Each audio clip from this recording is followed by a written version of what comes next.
ಓಂ ಭೂರ್ಭುವಸ್ವಃ ತತ್ಸವಿತುರ್ವರೆಣ್ಯಂ ಭರ್ಗೋ ದೇವಸ್ಯ ಧೀಮಹಿ ಧಿಯೋ ಯೋ ನಃ ಪ್ರಚೋದಯಾತ್.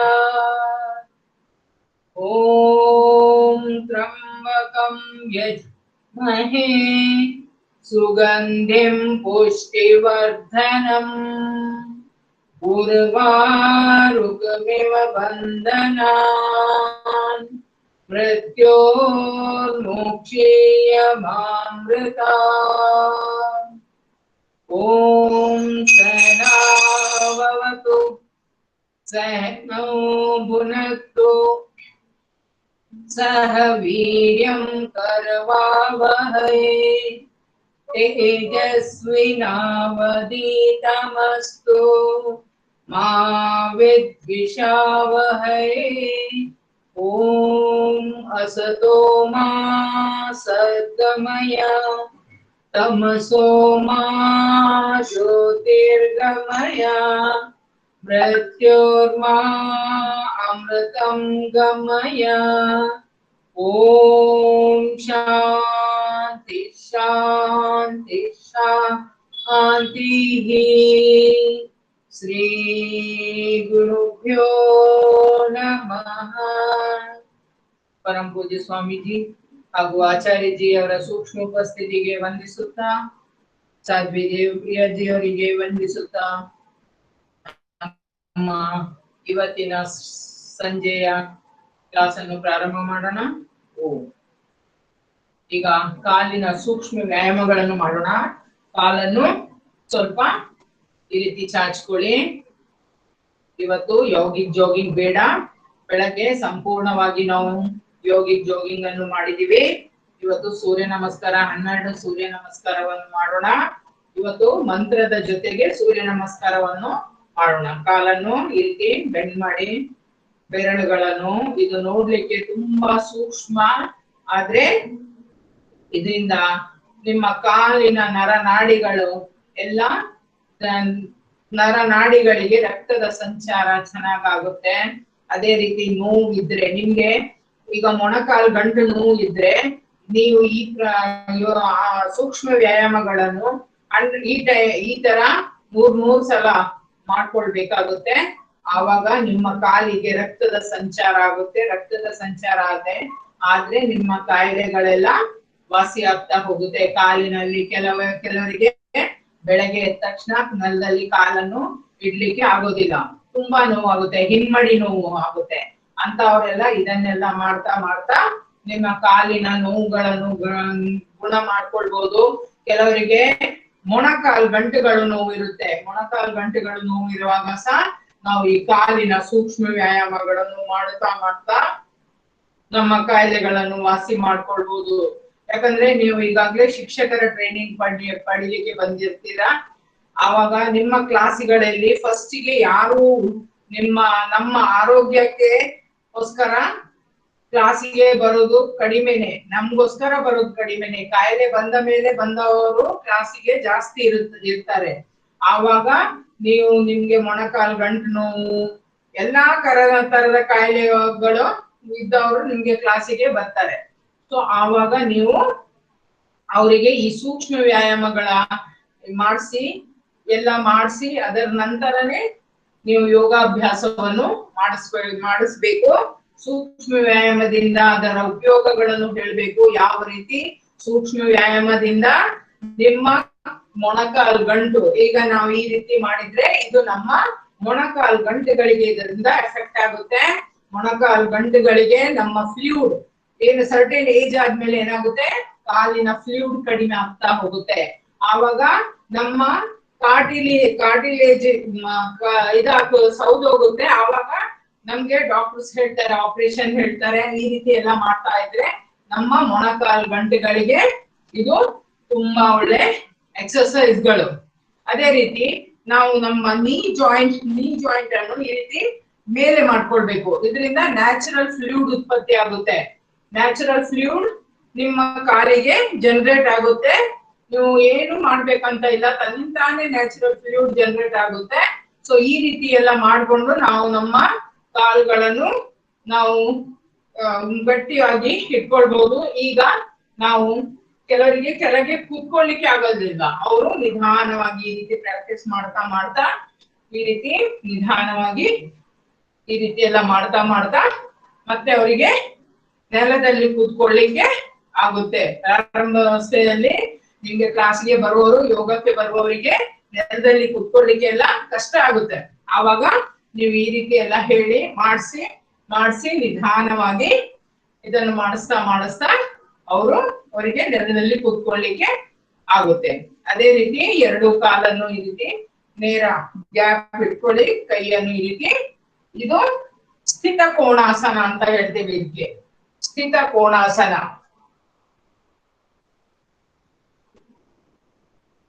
ಈ ರೀತಿ ಫಸ್ಟಿಗೆ ನಿಧಾನವಾಗಿ ಮಾಡ್ಕೊಳ್ಬೇಕು. ಮಾಡ್ತಾ ಮಾಡ್ತಾ ಇದರಿಂದ ನಿಮ್ಮ ಸೈಡ್ ಫ್ಯಾಟ್ಸ್ ಗಳೇನಿದೆ ಅದು ಕಡಿಮೆ ಆಗುತ್ತೆ. ಸೊ ಇದು ಸ್ಥಿತ ಕೋಣಾಸನ. ನಂತರ ನೆಕ್ಸ್ಟ್ ಕಾಲನ್ನು, ಎರಡು ಕಾಲನ್ನು ಹತ್ತಿರ ಇಟ್ಕೊಂಡು ಚಕ್ಕಿ ಆಸನ ಅಂತ, ಚಕ್ಕಿ ಚಲನ ಅಂತ ಹೇಳ್ತೀವಿ. ಚಕ್ಕಿ ಆಸನ ಈ ರೀತಿ ನಮ್ಗೆ ಎಷ್ಟು ಹಿಂದೆ ಹೋಗ್ಲಿಕ್ಕೆ ಆಗುತ್ತೆ ಅಷ್ಟು ಹಿಂದೆ, ಎದುರುಗಡೆ ಅಷ್ಟೇ ಫ್ರಂಟ್.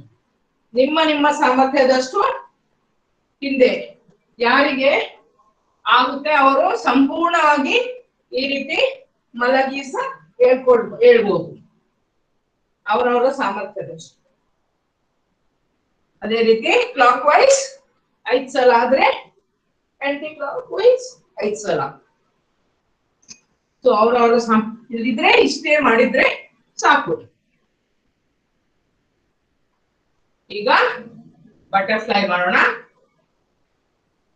ಈ ರೀತಿ ಕಾಲನ್ನು ಹತ್ತಿರ, ಬೆನ್ನು ಕತ್ತು ನೇರ, ಬಟರ್ಫ್ಲೈ.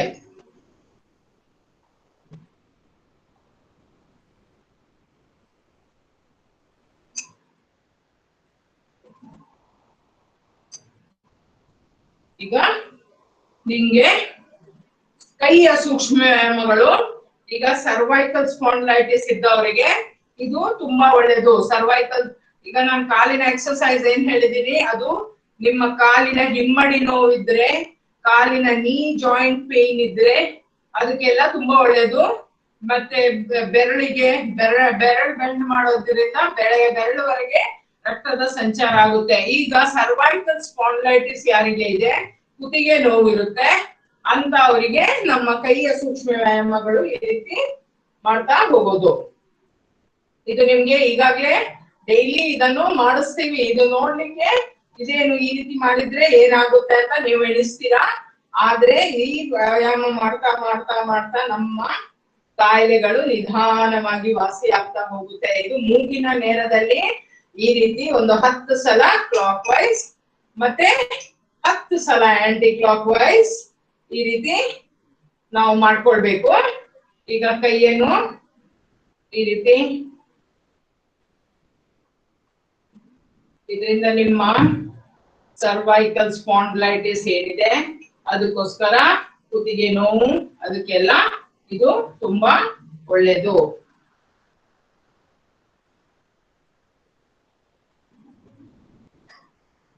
ನೆಕ್ಸ್ಟ್ ಎರಡು ಕೈಯನ್ನು ಈ ರೀತಿ ಫೋಲ್ಡ್ ಮಾಡಿ ಹೀಗೆ ಉಸಿರನ್ನು, ಹಿಂದೆ ಹೋಗುವಾಗ ಉಸಿರನ್ನು ತಗೊಳ್ಬೇಕು, ಮುಂದೆ ಬರುವಾಗ ಉಸಿರಿನ ಜೊತೆಗೆ ಮಾಡ್ಬೇಕು.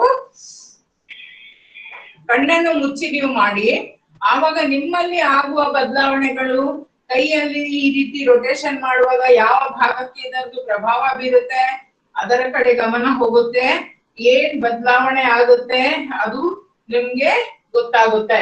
ಈಗ 5 ಸಲ ಕ್ಲಾಕ್ ವೈಸ್, 5 ಸಲ ಆಂಟಿ ಕ್ಲಾಕ್ ವೈಸ್. ಇಲ್ಲಿ ಸಹ ಹಾಗೆ ಹಿಂದೆ ಹೋಗುವಾಗ ಶ್ವಾಸವನ್ನು ತಗೊಳ್ಬೇಕು, ಮುಂದೆ ಬರುವಾಗ ಶ್ವಾಸವನ್ನು ಬಿಡ್ಬೇಕು.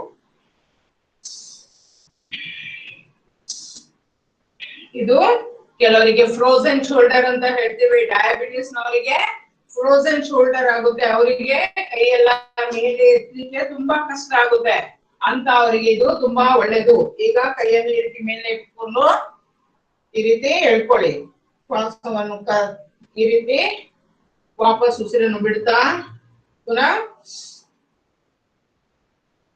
ಈ ರೀತಿ ಮಾಡಿ. ಫಸ್ಟ್ ಗೆ ನಿಮ್ಗೆ ಫ್ರೋಸನ್ ಶೋಲ್ಡರ್ ಇದ್ದವರಿಗೆ ತುಂಬಾ ಹೇಳ್ಕೊಳ್ಳಿಕ್ಕೆ ಆಗುದಿಲ್ಲ, ಇಷ್ಟೇ ಆಗೋದು. ಆವಾಗ ನೀವು ಇಷ್ಟೇ ಮಾಡಿ, ಇಷ್ಟೇ. ಯಾರಿಗೆ ಫ್ರೋಸನ್ ಶೋಲ್ಡರ್ ಇರುತ್ತೆ ಅವರಿಗೆ ಸ್ವಲ್ಪ ಸ್ವಲ್ಪ ನೀವು ಮಾಡ್ತೀರಾ ಅಂತ ಅವರನ್ನು ಸಹ ಈ ರೀತಿ ಹೇಳ್ಕೊಳ್ಳಿಕ್ಕೆ ಹೇಳಬೇಡಿ, ನಿಧಾನವಾಗಿ ಮಾಡಿಸಿ. ಮಾಡ್ತಾ ಮಾಡ್ತಾ ಬೈ ಪ್ರಾಕ್ಟೀಸ್ ಮತ್ತೆ ಬಂದ್ಬಿಡುತ್ತೆ ಅವರಿಗೆ, ಒಮ್ಮೆಲೆ ಕಷ್ಟ ಆಗುತ್ತೆ. ನೆಕ್ಸ್ಟ್ ನಿಮ್ಗೆ ಕುತ್ತಿಗೆ ನೋವಿದ್ದವರು ಈ ರೀತಿ ಕೈಯನ್ನು ಲಾಕ್ ಮಾಡ್ಕೊಳ್ಳಿ. ಲಾಕ್ ಮಾಡ್ಕೊಂಡು ಈ ತಲೆಯ ಹಿಂದೆ ಈ ರೀತಿ ಇಟ್ಕೊಳ್ಳಿ. ತಲೆಯಿಂದ ಕೈಗೆ, ಕೈಯಿಂದ ತಲೆಗೆ ಪ್ರೆಷರ್ ಕೊಡ್ಬೇಕು. ಉಸಿರನ್ನು ತಗೊಳ್ಬೇಕು. ನಂತರ ತಲೆಯಿಂದ ಕೈಗೆ, ಕೈಯಿಂದ ತಲೆಗೆ ಈ ರೀತಿ ಪ್ರೆಷರ್ ಮಾಡ್ಬೇಕು, ಪ್ರೆಷರ್ ಕೊಡ್ಬೇಕು. ಆವಾಗ ಆ ಕಂಪನವನ್ನು ಫೀಲ್ ಮಾಡ್ಕೊಳ್ಬೇಕು. ನಂತರ ರಿಲ್ಯಾಕ್ಸ್. ಇನ್ನೊಮ್ಮೆ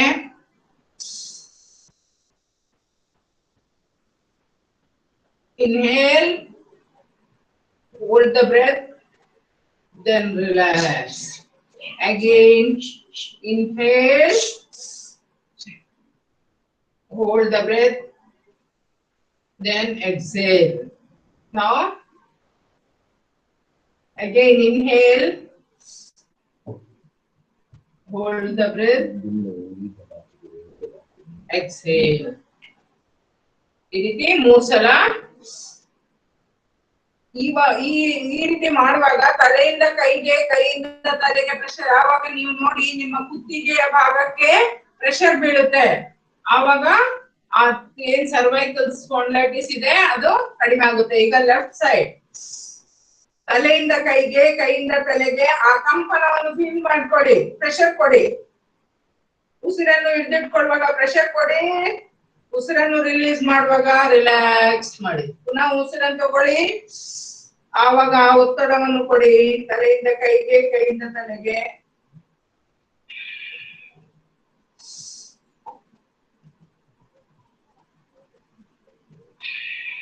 ಈಗ ಪುನಃ ಲಾಕ್ ಮಾಡಿಕೊಂಡು ನಿಮ್ಮ ಹಣೆಗೆ ಈ ರೀತಿ ಇಟ್ಕೊಳ್ಳಿ.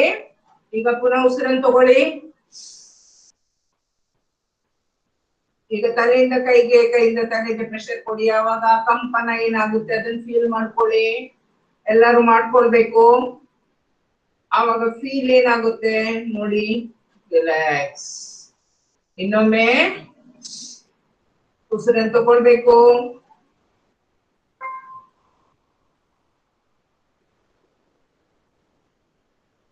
ರಿಲ್ಯಾಕ್ಸ್. ಸಾರಿ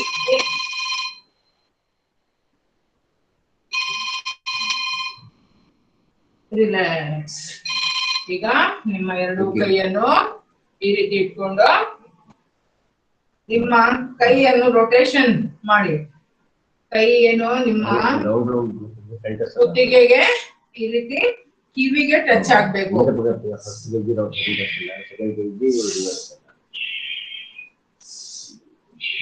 ವಾಪಸ್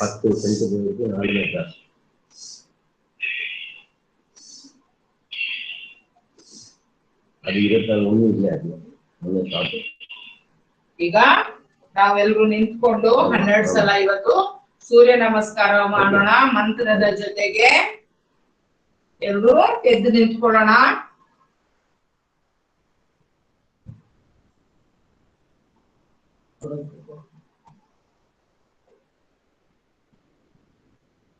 ಓಂ ಮಿತ್ರಾಯ ನಮಃ. ನಮಸ್ಕಾರಾಸನ, ಊರ್ಧ್ವ ಹಸ್ತಾಸನ, ಪಾದ ಹಸ್ತಾಸನ, ಅಶ್ವ ಸಂಚಾಲನಾಸನ, ಪರ್ವತಾಸನ, ಸಾಷ್ಟಾಂಗ. ಸಾಷ್ಟಾಂಗದಲ್ಲಿ ಮೇಲೆ ಭುಜಂಗ, ಪುನಃ ಪರ್ವತಾಸನ, ವಾಮ ಅಶ್ವ ಸಂಚಾಲನಾಸನ,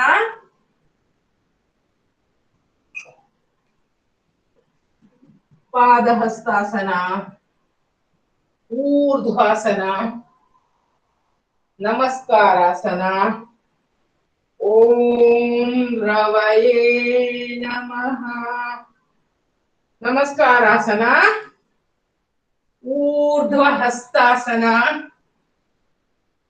पादहस्तासन, दक्षिण अश्वसंचालनासन,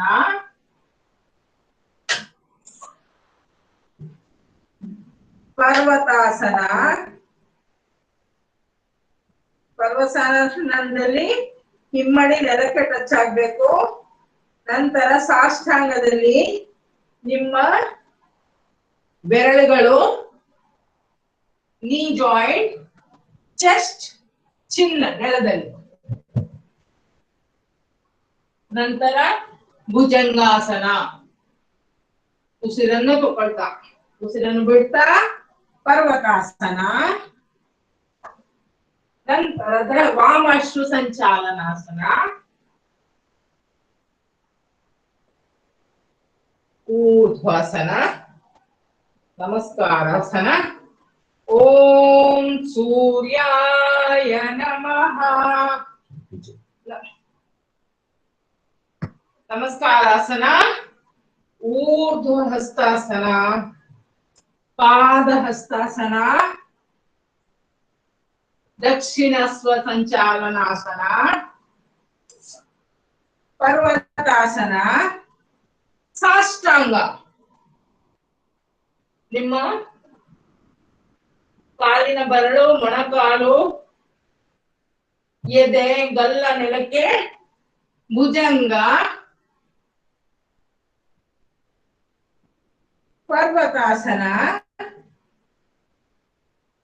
ವಾಮ ಅಶ್ವ ಸಂಚಾಲನಾಸನ, ಪಾದಹಸ್ತಾಸನ, ऊर्ध्वासन, नमस्कारासन। ओम भानुवे नमः। ಉಸಿರನ್ನು ತಗೊಳ್ತಾ ಪಾದಹಸ್ತಾಸನ, ಉಸಿರನ್ನು ಬಿಡ್ತಾ ಊರ್ಧ್ವಾಸನ, ಉಸಿರನ್ನು ಬಿಡ್ತಾ ಪಾದಹಸ್ತಾಸನ, ಉಸಿರನ್ನು ತಗೊಳ್ತಾ ದಕ್ಷಿಣ ಅಶ್ವ ಸಂಚಾಲನಾಸನ. ಈ ತರ ಮೇಲೆ ನೋಡ್ಬೇಕು. ಮೇಲೆ ಅಂದ್ರೆ ನಿಮ್ಮ ಭ್ರೂ ಮಧ್ಯದಲ್ಲಿ. ಪರ್ವತಾಸನ, ಹಿಮ್ಮಡಿ ನೆಲಕ್ಕೆ, ಇಲ್ಲಿ ಉಸಿರನ್ನು ಬಿಡ್ಬೇಕು. ಸಾಷ್ಟಾಂಗದಲ್ಲಿ ಸಾಮಾನ್ಯ ಉಸಿರಾಟ, ಇಲ್ಲಿ ಬಿಟ್ಟು ತಗೊಳ್ಬಹುದು. ಈಗ ಭುಜಂಗದಲ್ಲಿ ಉಸಿರು ತಗೊಳ್ತಾ ಭುಜಂಗಾಸನ,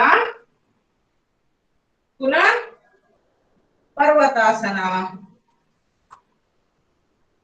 वाम अश्व संचालनासन, पादहस्तासन, ऊर्ध्वासन, नमस्कारासन, स्तुति। ओम खगाय नमः।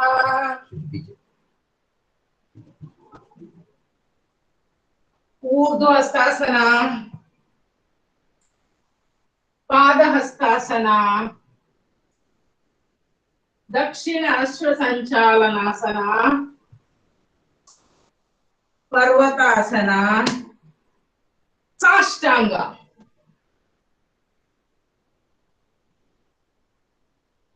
भुजंगासन,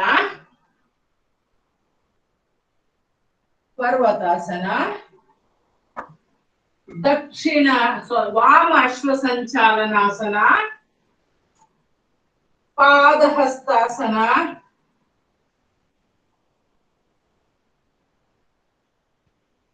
ऊर्ध्वासन, नमस्कारासन, स्तुति। ओम पूष्णे नमः।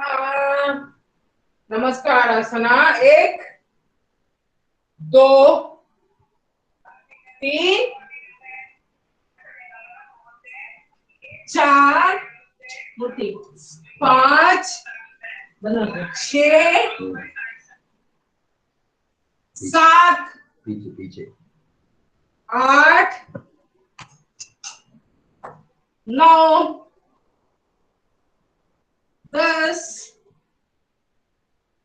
11 12 सोचते हैं। ओम हिरण्यगर्भाय नमः। 1 2 3 4 5 6 7 8 9 10 11 12 सोचते हैं। ओम मरीचये नमः। 1 2 3 4 5 6 7 8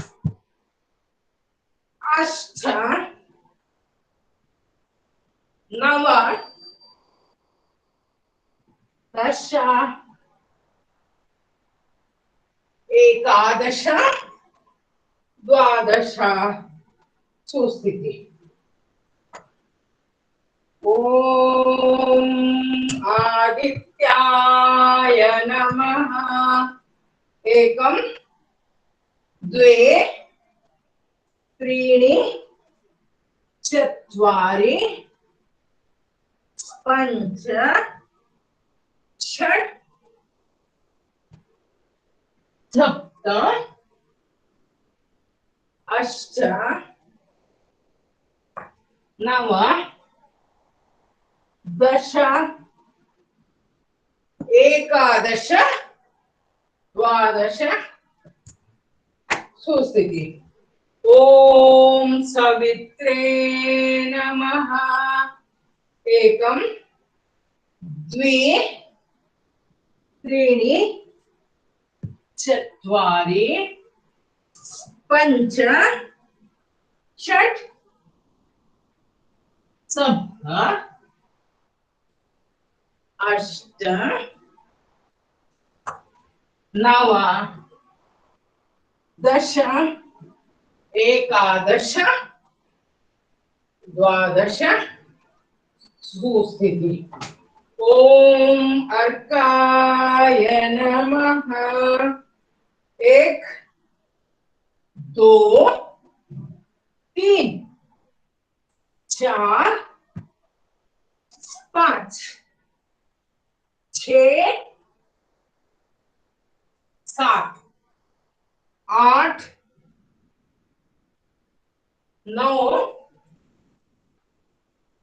10 11 12 सुस्थिति। ओम भास्कराय नमः। नमस्कार आसना।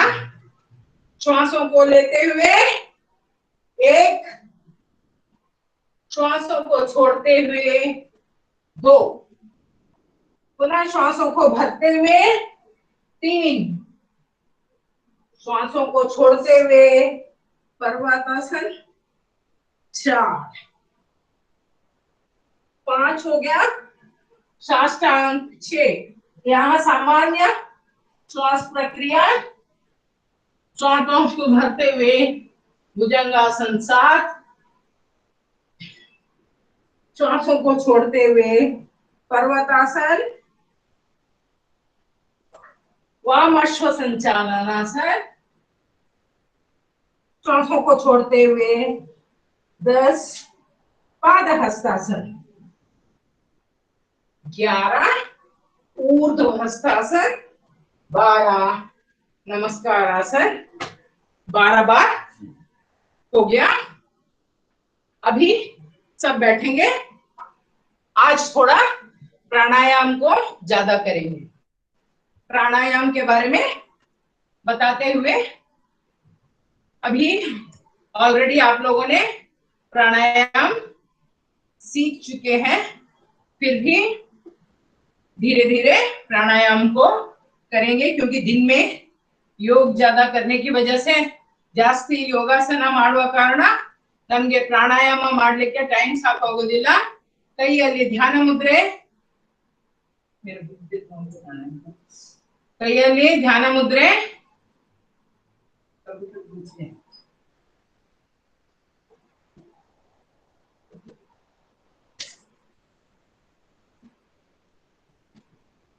ದೀರ್ಘವಾಗಿ ಉಸಿರನ್ನು ತಗೊಳ್ಬೇಕು.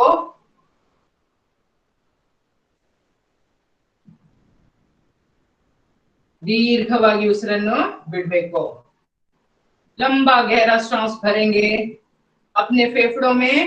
ನಿಮ್ಮ ಶ್ವಾಸಕೋಶಕ್ಕೆ ದೀರ್ಘವಾಗಿ ಉಸಿರನ್ನು ತಗೊಳ್ಳಿ, ದೀರ್ಘವಾಗಿ ಉಸಿರನ್ನು ಬಿಡಿ.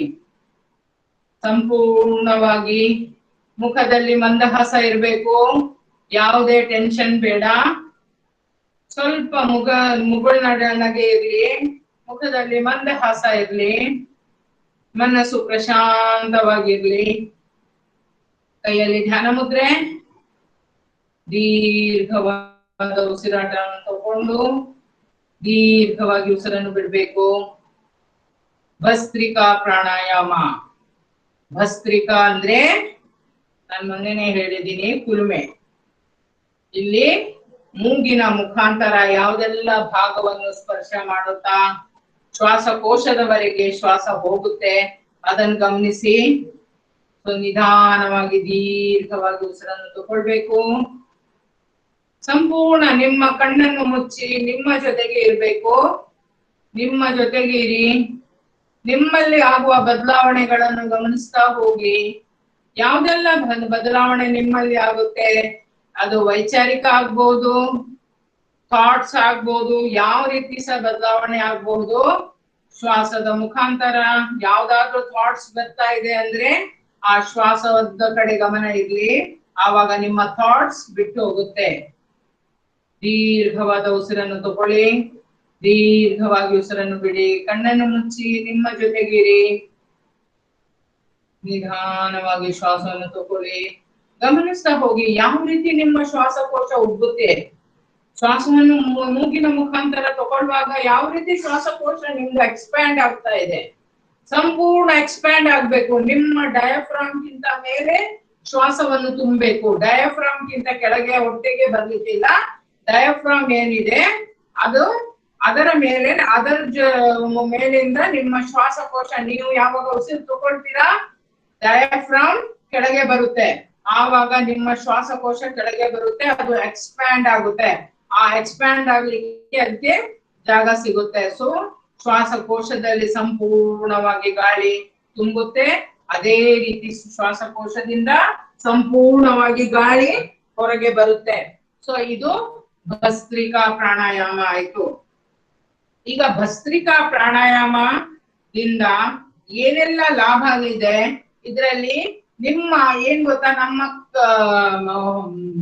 ಎದೆಯಿಂದ ಕುತ್ತಿಗೆಯಿಂದ ಎದೆಯವರೆಗೆ ಏನೆಲ್ಲ ಕಾಯಿಲೆಗಳಿದೆ ಅದು ಭಸ್ತ್ರಿಕಾ ಪ್ರಾಣಾಯಾಮದಿಂದ ವಾಸಿಯಾಗುತ್ತೆ. ಸೊ ಭಸ್ತ್ರಿಕಾ ಪ್ರಾಣಾಯಾಮದಿಂದ ನಿಮ್ಗೆ ಸೈನಸ್, ತಲೆಗೆ ಸೈನಸ್, ಮೈಗ್ರೇನ್, ಮತ್ತೆ ಬ್ರೋಂಕೈಟಿಸ್, ಶ್ವಾಸಕೋಶ ಕಫದ ತೊಂದರೆ, ಶ್ವಾಸಕೋಶ ಸಂಬಂಧಿ ವ್ಯಾಧಿಗಳು, ಎಲರ್ಜಿ, ಇದೆಲ್ಲ ಇದರಿಂದ ವಾಸಿ ಆಗ್ತಾ ಹೋಗುತ್ತೆ. ಕಫ ರೋಗ ಇದೆಲ್ಲ ಇದರಿಂದ ಕಡಿಮೆ ಆಗ್ತಾ ಹೋಗುತ್ತೆ. ನಿಮ್ಮ ಶ್ವಾಸಕೋಶ ಬಲಿಷ್ಠ ಆಗ್ತಾ ಹೋಗುತ್ತೆ. ಭಸ್ತ್ರಿಕಾ ಪ್ರಾಣಾಯಾಮ ಸಾಮಾನ್ಯವಾಗಿ 5 ರಿಂದ 10 ನಿಮಿಷ ಮಾಡ್ಕೊಳ್ಬೇಕು. ನಾವ್ ಹೇಳ್ತೀವಿ ಎಷ್ಟು ದೊಡ್ಡ ಕಾಯಿಲೆ ಇರುತ್ತೆ ಅಷ್ಟು ಜಾಸ್ತಿ ಇದನ್ನು ಮಾಡ್ಬೇಕು. ಯಾವ ರೀತಿ ಡಾಕ್ಟರ್ಸ್ ಏನ್ ಮಾಡ್ತಾರೆ, ನಾವು ಕಾಯಿಲೆ ಅಂತ ಹೋದಾಗ ನಮ್ಗೆ ಮೆಡಿಸಿನ್ ನ ಡೋಸ್ ಜಾಸ್ತಿ ಮಾಡ್ತಾರೆ, ಅದೇ ರೀತಿ ನಮ್ಮ ಟೈಮಿಂಗ್ಸ್ ಅನ್ನು ನಾವು ಜಾಸ್ತಿ ಮಾಡ್ಕೊಳ್ಬೇಕು. ಭಸ್ತ್ರಿಕಾ ಪ್ರಾಣಾಯಾಮಲ್ಲಿ ಈಗ ನಾನು ಹೇಳಿದ್ದು ಅಸ್ತಮಾ ಇದ್ದವರು, ಎಲರ್ಜಿ ಇದ್ದವರು, ಬ್ರೋಂಕೈಟಿಸ್ ಇದ್ದವರು, ಶ್ವಾಸಕೋಶ ಟಿಬಿ ಇದ್ದವರು, ಅಂತವರೆಲ್ಲ ಭಸ್ತ್ರಿಕಾ ಪ್ರಾಣಾಯಾಮವನ್ನು 5 ರಿಂದ 10 ನಿಮಿಷ ಕಾಲ ಮಾಡ್ಕೊಳ್ಬೇಕು.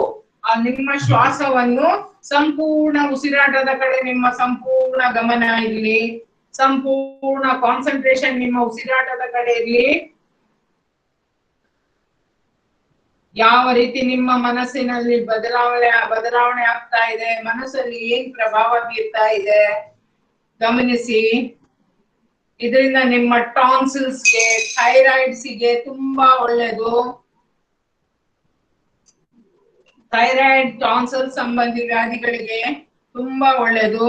ಅದೇ ರೀತಿ ತ್ರಿದೋಷ, ವಾತ ಪಿತ್ತ ಕಫ, ತ್ರಿದೋಷ ಶಮನ ಆಗುತ್ತೆ, ಬ್ಯಾಲೆನ್ಸ್ ಆಗುತ್ತೆ. ಪ್ರಾಣ ಮನಸ್ಸು ಎಲ್ಲ ಸ್ಥಿರವಾಗುತ್ತೆ. ಇದರಿಂದ ದೀರ್ಘವಾಗಿ ಒಂದು 5 ನಿಮಿಷ ಕಾಲ ಇವತ್ತು ನಾವು ಸಂಪೂರ್ಣವಾಗಿ ಮಾಡೋಣ. ಯಾಕಂದ್ರೆ 10ನೇ ದಿವಸ ಇದೆ, 9ನೇ ದಿವಸ ಆಗ್ತಾ ಇದೆ. ಇವತ್ತಿಗೆ 8 ದಿವಸ ಆಯಿತು. ಸಂಪೂರ್ಣ ಕಾನ್ಸಂಟ್ರೇಷನ್ ನಿಮ್ಮ ಜೊತೆಗೆ ಇರ್ಲಿ.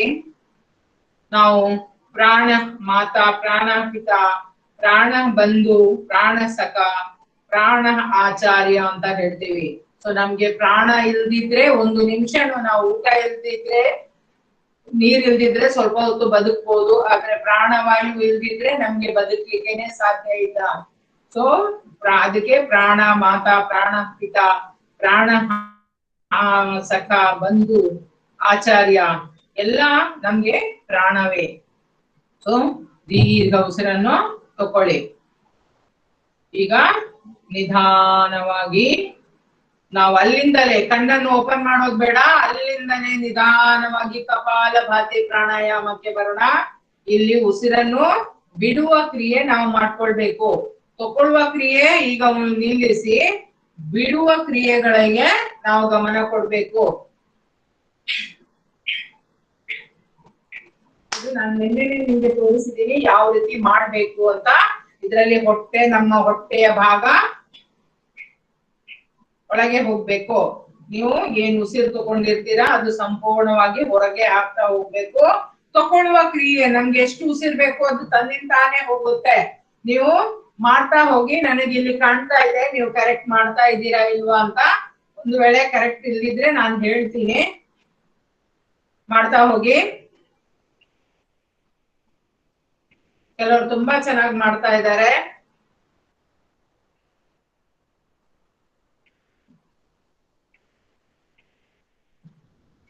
ಮುಖದಲ್ಲಿ ಯಾವುದೇ ಒತ್ತಡ ಬೇಡ, ರಿಲ್ಯಾಕ್ಸ್ ಆಗಿ ನಗು ಮುಖದಿಂದ ರಿಲ್ಯಾಕ್ಸ್ ಆಗಿ ಮಾಡಿ.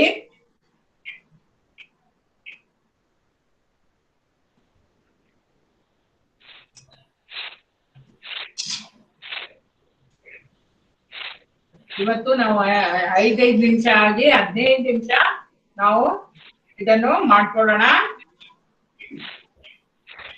ಆವಾಗ ನಿಮ್ಮಲ್ಲಿ ಆಗುವ ಬದಲಾವಣೆಗಳು ಆವಾಗ ಗೊತ್ತಾಗುತ್ತೆ ನಿಮ್ಗೆ.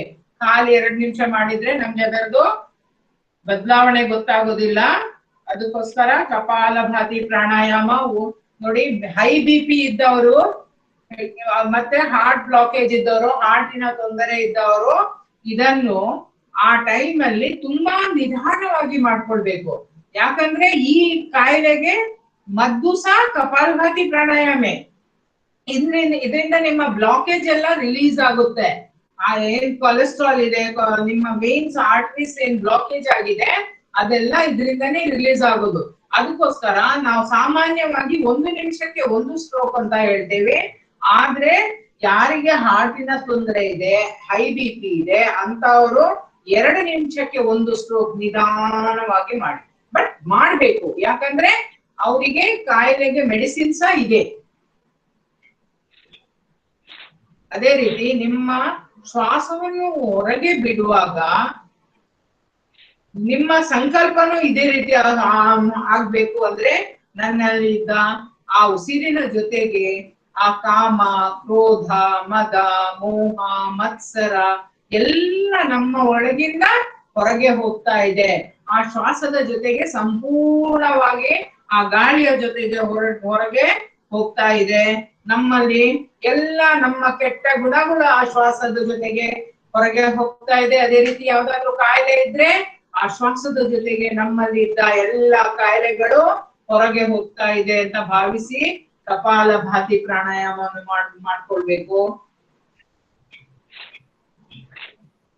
ಯಾವುದೇ ಒತ್ತಡ ಬೇಡ, ಯಾವುದೇ ಮನಸ್ಸಲ್ಲಿ ಯಾವುದೇ ಒತ್ತಡ ಬೇಡ, ಒತ್ತಡ ಇಲ್ಲದೆ ಮಾಡಿ.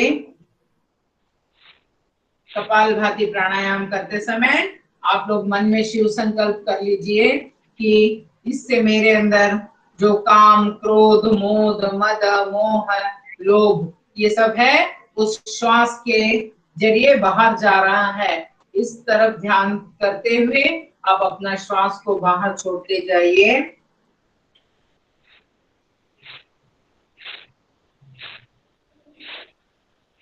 और इस एटमॉस्फेयर में जो भी अच्छे दैवीय गुण है वो सब विश्वास के द्वारा मेरे अंदर प्रवेश कर रहे हैं और मेरे में जितनी भी बुराइयां हैं, जितने भी रोग हैं वो सब विश्वास के द्वारा बाहर जा रहा है।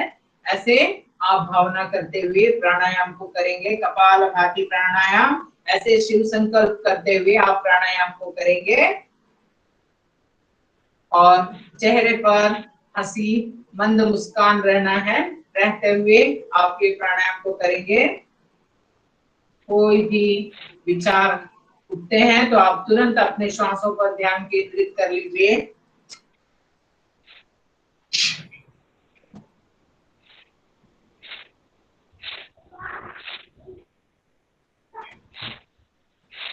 ಪ್ರಾರಂಭದಲ್ಲಿ ನಿಮ್ಗೆ ಹೊಟ್ಟೆ ಮತ್ತೆ ಬೆನ್ನು ನೋವಾಗುತ್ತೆ, ಆವಾಗ ಸ್ವಲ್ಪ ರಿಲ್ಯಾಕ್ಸ್ ಮಾಡ್ಕೊಂಡು ಪುನಃ ಇದನ್ನು ಮಾಡ್ಕೊಳ್ಬೇಕು. ಕಪಾಲಭಾತಿ ಪ್ರಾಣಾಯಾಮ. ಕಪಾಲಭಾತಿ ಪ್ರಾಣಾಯಾಮದಿಂದ ಗುಣ ಆಗದಂತ ಕಾಯಿಲೆ ಯಾವುದೂ ಇಲ್ಲ. ಎಷ್ಟೋ ದೊಡ್ಡ ದೊಡ್ಡ ಕಾಯಿಲೆಗಳು ಇದರಿಂದ ವಾಸಿ ಆಗುತ್ತೆ. ಕ್ಯಾನ್ಸರ್ ಇಂದ ಹಿಡಿದು ಏಡ್ಸ್, ಕ್ಯಾನ್ಸರ್, ಹೆಪಟೈಟಿಸ್ ಎಲ್ಲಾ ಕಾಯಿಲೆಗಳು, ಅದರ ನಂತರ ವೈಟ್ ಪ್ಯಾಚಸ್ ಇರುತ್ತೆ ಕೆಲವರಿಗೆ, ಅದು ಸೋರಿಯಾಸಿಸ್, ಇದೆಲ್ಲಾ ಕಾಯಿಲೆಗಳು ಇದರಿಂದ ಕಡಿಮೆ ಆಗುತ್ತೆ. ಯಾರಿಗೆ ತುಂಬಾ ತೂಕ ಜಾಸ್ತಿ ಇದೆ, ದಪ್ಪ ಇದ್ದಾರೆ, ಇನ್ಫರ್ಟಿಲಿಟಿ ಪ್ರಾಬ್ಲಮ್ ಇದೆ, ಇದು ನಾವು ಮಾಡ್ತಾ ಇದ್ರೆ ನಮ್ಮ ಇದು ಜನನೇಂದ್ರಿಯಗಳದ್ದು ಟ್ಯೂಬ್ಸ್, ಫಿಲಿಪಿನ್ ಟ್ಯೂಬ್ಸ್ ಏನಿದೆ ಅದು ಓಪನ್ ಆಗುತ್ತೆ. ಸೊ ಇನ್ಫರ್ಟಿಲಿಟಿ ಸಮಸ್ಯೆ ದೂರ ಆಗುತ್ತೆ. ಮತ್ತೆ ಓವರಿ, ಬ್ರೆಸ್ಟ್, ಯೂಟ್ರಸ್ ಅಲ್ಲಿ ಫೈಬ್ರಾಯ್ಡ್, ಸಿಸ್ಟ್ ಇದ್ರೆ ಅದು ಹೋಗುತ್ತೆ ಇದರಿಂದ. ಸೊ ಆ ರೀತಿ ಕಪಾಲಭಾತಿ ಪ್ರಾಣಾಯಾಮ ಮಾಡ್ತಾ ಇರಿ. ಇದರಿಂದ ಮುಖದಲ್ಲಿ ನಾನು ಮೊನ್ನೆ ಹೇಳಿದ್ದೀನಿ, ತೇಜಸ್ ಜಾಸ್ತಿ ಆಗುತ್ತೆ, ಮುಖದಲ್ಲಿ ಶೈನಿಂಗ್ ಜಾಸ್ತಿ ಆಗುತ್ತೆ. ಮತ್ತೆ ನಮ್ಮಲ್ಲಿ ಇದ್ದ ಕಫ ರೋಗಗಳು, ಅದೇ ರೀತಿ ಅಸ್ಥಮಾ, ಬ್ರೋಂಕೈಟಿಸ್, ಹೊಟ್ಟೆಯ ಸಂಬಂಧಿ ವ್ಯಾಧಿಗಳು, ಗ್ಯಾಸ್ಟ್ರಿಕ್, ಅಸಿಡಿಟಿ, ಕಾನ್ಸ್ಟಿಟ್ಯೂಷನ್ ಇದೆಲ್ಲ ಕಡಿಮೆ ಆಗ್ತಾ ಹೋಗುತ್ತೆ ಈಗ ಕಪಾಲಭಾತಿ. ಯಾಕೆಂದ್ರೆ ನಾವು ಏನ್ ಫುಡ್ ಇಂಟೇಕ್, ಕೆಲವೊಮ್ಮೆ ನಾವು ತುಂಬಾ ತಿಂತೀವಿ ಆದ್ರೆ ಅದು ಶರೀರ ತಗೊಳ್ಳೋದಿಲ್ಲ. ಯಾವಾಗ ನಾವು ಕಪಾಲಭಾತಿ ಪ್ರಾಣಾಯಾಮವನ್ನು ಮಾಡ್ತೀವಿ, ಆ ಫುಡ್ ಅಲ್ಲಿ ಇದ್ದ ವೈಟಮಿನ್ಸ್, ಮಿನರಲ್ಸ್ ಎಲ್ಲ ನಮ್ಮ ಶರೀರ ಅಬ್ಸರ್ವ್ ಮಾಡುತ್ತೆ. ಅದರಿಂದ ನಾವು ಹೇಳೋದು ಕಪಾಲಭಾತಿ ಪ್ರಾಣಾಯಾಮ ಮಾಡ್ತಾ ನಿಮ್ಮ ಶರೀರದಲ್ಲಿ ಕ್ಯಾಲ್ಸಿಯಂ, ಮಿನರಲ್ಸ್, ವೈಟಮಿನ್ಸ್ ಎಲ್ಲ ಜನರೇಟ್ ಆಗ್ಲಿಕ್ಕೆ ಪ್ರಾರಂಭ ಆಗುತ್ತೆ. ಸೊ ಅದರಿಂದ ನಿಮ್ಮ ಸಮಸ್ತ ರೋಗಗಳು ವಾಸಿ ಆಗುತ್ತೆ. ಸೊ ಕಪಾಲಭಾತಿ ಪ್ರಾಣಾಯಾಮವನ್ನು ಮಾಡ್ತಾ ಹೋಗಿ. ಇದರಿಂದ ನಿಮ್ಮ ಹಾರ್ಟ್ ಅಲ್ಲಿ ಇದ್ದ ಬ್ಲಾಕೇಜ್, ಶ್ವಾಸಕೋಶ ಸಂಬಂಧಿ ವ್ಯಾಧಿ, ಅದೇ ರೀತಿ ಮಸ್ತಿಷ್ಕ ಸಂಬಂಧಿ ವ್ಯಾಧಿಗಳು ದೂರ ಆಗುತ್ತೆ.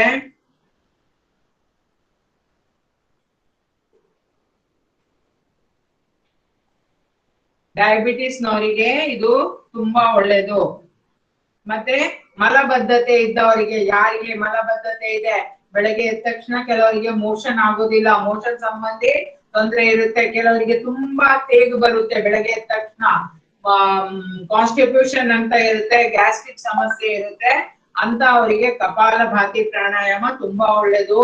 ಆರ್ಥರೈಟಿಸ್ ಇದ್ದವರಿಗೆ, ಗಂಟು ನೋವು ಇದ್ದವರಿಗೆ ಇದು ತುಂಬಾ ಒಳ್ಳೇದು. ಅದು ಯಾವ ರೀತಿ ಇದು ಎಫೆಕ್ಟ್ ಮಾಡುತ್ತೆ, ಯಾವಾಗ ನೀವು ಉಸಿರನ್ನು ಹೊರಗೆ ಭಸ್ತ್ರಿಕಾ ಪ್ರಾಣಾಯಾಮಲ್ಲಿ ನೀವು ಉಸಿರನ್ನು ತಗೊಳ್ತೀರಾ, ಆವಾಗ ಏನಾಗುತ್ತೆ, ಆಕ್ಸಿಜನ್ ನಿಮ್ಮ ಶರೀರದ ಒಳಗೆ ಹೋಗುತ್ತೆ, ಇದರಲ್ಲಿ ನಿಮ್ಮ ಶರೀರದಿಂದ ಕಾರ್ಬನ್ ಡೈಆಕ್ಸೈಡ್ ಹೊರಗೆ ಹೋಗ್ತಾ ಹೋಗುತ್ತೆ. ಆವಾಗ ನಿಮ್ಮ ಪ್ರತಿ ಒಂದು ಸೆಲ್ಸ್ಗೆ ಆಕ್ಸಿಜನ್ ಸಿಕ್ಕಿ ನಿಮ್ಮ ಬ್ಲಡ್ ಅಲ್ಲಿ ಆಕ್ಸಿಜನ್ ನ ಪ್ರಮಾಣ ಜಾಸ್ತಿ ಆಗ್ತಾ ಹೋಗುತ್ತೆ. ಅದೇ ನೀವು ಶ್ವಾಸವನ್ನು ಹೊರಗೆ ಬಿಡುವಾಗ ಕಾರ್ಬನ್ ಡೈಆಕ್ಸೈಡ್ ನ ಪ್ರಮಾಣ ಜಾಸ್ತಿ ಹೋಗಿ ಆವಾಗ ರಕ್ತದಲ್ಲಿ ಶುದ್ಧೀಕರಣ ಆಗುತ್ತೆ. ರಕ್ತದಲ್ಲಿ ಯಾವಾಗ ಶುದ್ಧೀಕರಣ ಆಗ್ತಾ ಹೋಗುತ್ತೆ ಆವಾಗ ನಿಧಾನವಾಗಿ ಕಾಯಿಲೆಗಳು ವಾಸಿ ಆಗ್ತಾ ಹೋಗುತ್ತೆ. ಅದಕ್ಕೋಸ್ಕರ ಕಪಾಲಭಾತಿ ಪ್ರಾಣಾಯಾಮವನ್ನು ನಾವು ಹೇಳೋದು ಜಾಸ್ತಿ ಹೊತ್ತು ಮಾಡ್ಕೊಳ್ಬೇಕು. ಎಷ್ಟು ದೊಡ್ಡ ಈಗ ಕ್ಯಾನ್ಸರ್ ಅಂತ ಕಾಯಿಲೆಗಳಿದ್ರೆ ಬೆಳಗ್ಗೆ 1 ಅವರ್ ಕಪಾಲಭಾತಿ ಮಾಡ್ಬೇಕು, ಸಂಜೆ 1 ಅವರ್ ಕಪಾಲಭಾತಿ ಮಾಡ್ಬೇಕು. ಕೆಲವರು ಟ್ಯೂಮರ್ ಇದ್ದವರು ಯಾವ ರೀತಿ ಮಾಡಿದ್ದಾರೆ ಅಂದ್ರೆ ಅವರು ಬೆಳಗ್ಗೆಯಿಂದ ಸಂಜೆವರೆಗೆ ಊಟ ಮಾಡಿ ಒಂದು 3-4 ಅವರ್ಸ್ ವಿಶ್ರಾಂತಿ ಮಾಡ್ತಾರೆ, ಮತ್ತೆ ಫುಲ್ ಡೇ ಕೂತ್ಕೊಳ್ಳುವಾಗ ಕಪಾಲಭಾತಿ ಅನುಲೋಮ್ ವಿಲೋಮ್, ನಿಂತ್ಕೊಳ್ಳುವಾಗ ಕಪಾಲಭಾತಿ ಅನುಲೋಮ್ ವಿಲೋಮ್, ಈ ರೀತಿ ಮಾಡಿ ಮಾಡಿ ಅವ್ರ ಕಾಯಿಲೆಗಳನ್ನು ವಾಸಿ ಮಾಡಿದ್ದಾರೆ. ಸೊ ಈ ರೀತಿ ಕಪಾಲಭಾತಿ ಪ್ರಾಣಾಯಾಮದಿಂದ ನಮ್ಗೆ ನಮ್ಮ ಶರೀರದ ಫುಲ್, ನಮ್ಮ ಕೂದಲು ಉದುರುವಿಕೆಯಿಂದ ಹಿಡಿದು ಕಣ್ಣಿನ ದೃಷ್ಟಿ ದೋಷದಿಂದ ಹಿಡಿದು ಎಲ್ಲಾ ಕಾಯಿಲೆಗಳು ಇದರಿಂದ ವಾಸಿ ಆಗ್ತಾ ಹೋಗುತ್ತೆ. ಅದೇ ರೀತಿ ಪ್ರೋಸ್ಟೇಟ್ ಗ್ಲ್ಯಾಂಡ್ಸ್ ಅದು ಮತ್ತೆ ಕಿಡ್ನಿ ಸಂಬಂಧಿ ವ್ಯಾಧಿಗಳು, ಕೆಲವರಿಗೆ ಕ್ರಿಯಾಟಿನೈನ್ ಲೆವೆಲ್ ಜಾಸ್ತಿ ಆಗಿ ಕಿಡ್ನಿ ಫಂಕ್ಷನ್ ಮಾಡೋದು ಕಡಿಮೆ ಆಗ್ತಾ ಹೋಗುತ್ತೆ. ಕಪಾಲಭಾತಿ ಪ್ರಾಣಾಯಾಮದಿಂದ ಕಿಡ್ನಿ ಸಂಬಂಧಿ ವ್ಯಾಧಿಗಳಿಗೂ ತುಂಬಾ ಒಳ್ಳೇದು. ಡಿಪ್ರೆಷನ್ ನಲ್ಲಿ ಇದ್ದವರಿಗೂ ಕಪಾಲಭಾತಿ ಪ್ರಾಣಾಯಾಮ ತುಂಬಾ ಒಳ್ಳೇದು. ಅದೇ ಹೇಳಿದ್ರು, ಪ್ರತಿ ಒಂದು ಕಾಯಿಲೆಗಳಿಗೆ ಕಪಾಲಭಾತಿ ಪ್ರಾಣಾಯಾಮ ತುಂಬಾ ಒಳ್ಳೇದು. ಹೈ ಬಿಪಿ ಇದ್ದವರು ತುಂಬಾ ಸ್ಲೋ ಮಾಡ್ಬೇಕು, ಬಟ್ ಮಾಡ್ಬೇಕು ಅಷ್ಟೇ. ಇದು ಕಪಾಲಭಾತಿ ಪ್ರಾಣಾಯಾಮ. ನೆಕ್ಸ್ಟ್ ಇದರ ನಂತರ 3ನೇದು ಪ್ರಾಣಾಯಾಮ ಬಾಹ್ಯ ಪ್ರಾಣಾಯಾಮ. ಬಾಹ್ಯ ಪ್ರಾಣಾಯಾಮದಲ್ಲಿ ನೀವು ಉಸಿರನ್ನು ತಗೊಳ್ಬೇಕು, ಸಂಪೂರ್ಣ ಉಸಿರನ್ನು ಖಾಲಿ ಮಾಡ್ಬೇಕು. ಖಾಲಿ ಮಾಡ್ತಾ ಮಾಡ್ತಾ ತ್ರಿಬಂಧ, ಮೂಲಬಂಧ, ಉದ್ಯಾನ ಬಂಧ ಹಾಗೂ ಜಲಂಧರ ಬಂಧ ಸ್ವಲ್ಪ ಹೊತ್ತು ಈ ರೀತಿ ಹಿಡಿದಿಟ್ಕೊಳ್ಬೇಕು ಶ್ವಾಸವನ್ನು.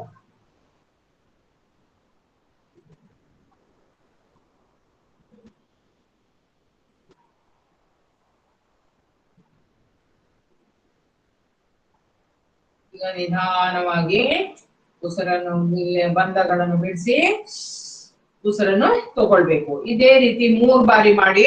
ಇದರಿಂದ ಯಾರಿಗೆ ಪೈಲ್ಸ್ ತೊಂದರೆ ಇದೆ ಅಂತವರಿಗೆ ಇದು ತುಂಬಾ ಒಳ್ಳೇದು.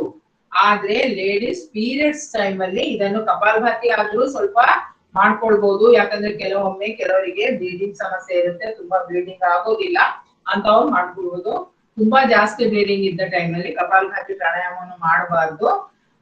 ಬಾಕಿ ಎಲ್ಲ ಅವರು ಇದನ್ನು ಮಾಡ್ಕೊಳ್ಬಹುದು. ಬಟ್ ಬಾಹ್ಯ ಪ್ರಾಣಾಯಾಮ ಪೀರಿಯಡ್ಸ್ ಟೈಮ್ ಅಲ್ಲಿ ಅಂತೂ ಬಿಲ್ಕುಲ್ ಮಾಡ್ಲಿಕ್ಕೇನೆ ಇಲ್ಲ. ಸೊ ಈ ರೀತಿ ನಾವು 3 ಬಾರಿ ಇದನ್ನು ಮಾಡೋಣ. ಇನ್ನೊಮ್ಮೆ ಮಾಡೋಣ.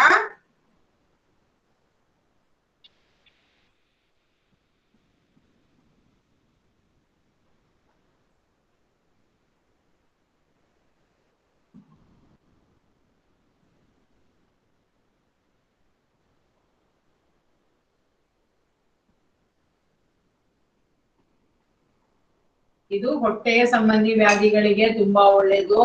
ಹೊಟ್ಟೆಯ ಸಂಬಂಧಿ ಏನಾದ್ರು ಗ್ಯಾಸ್ಟ್ರಿಕ್ ತೊಂದರೆ ಇಂಥದ್ದೆಲ್ಲ ತೊಂದರೆ ಇದ್ರೆ ಇದು ತುಂಬಾ ಒಳ್ಳೇದು. ಸೊ ಪುನಃ ಒಮ್ಮೆ ಉಸಿರನ್ನು ತಗೊಳ್ಳೋಣ. ಚೆನ್ನಾಗಿ ಮಾಡ್ತಾ ಇದ್ದೀರಾ ಎಲ್ರು. ಇನ್ನೊಮ್ಮೆ ಮಾಡೋಣ. ಉಸಿರನ್ನು ತಗೊಳ್ಳೋಣ. ಸಂಪೂರ್ಣ ಉಸಿರನ್ನು ಖಾಲಿ ಮಾಡಿ. ಮಾಡ್ತಾ ಮಾಡ್ತಾನೆ ಮೂಲಬಂಧ, ಉದ್ಯಾನ ಬಂಧ, ಜಲಂಧರ ಬಂಧ.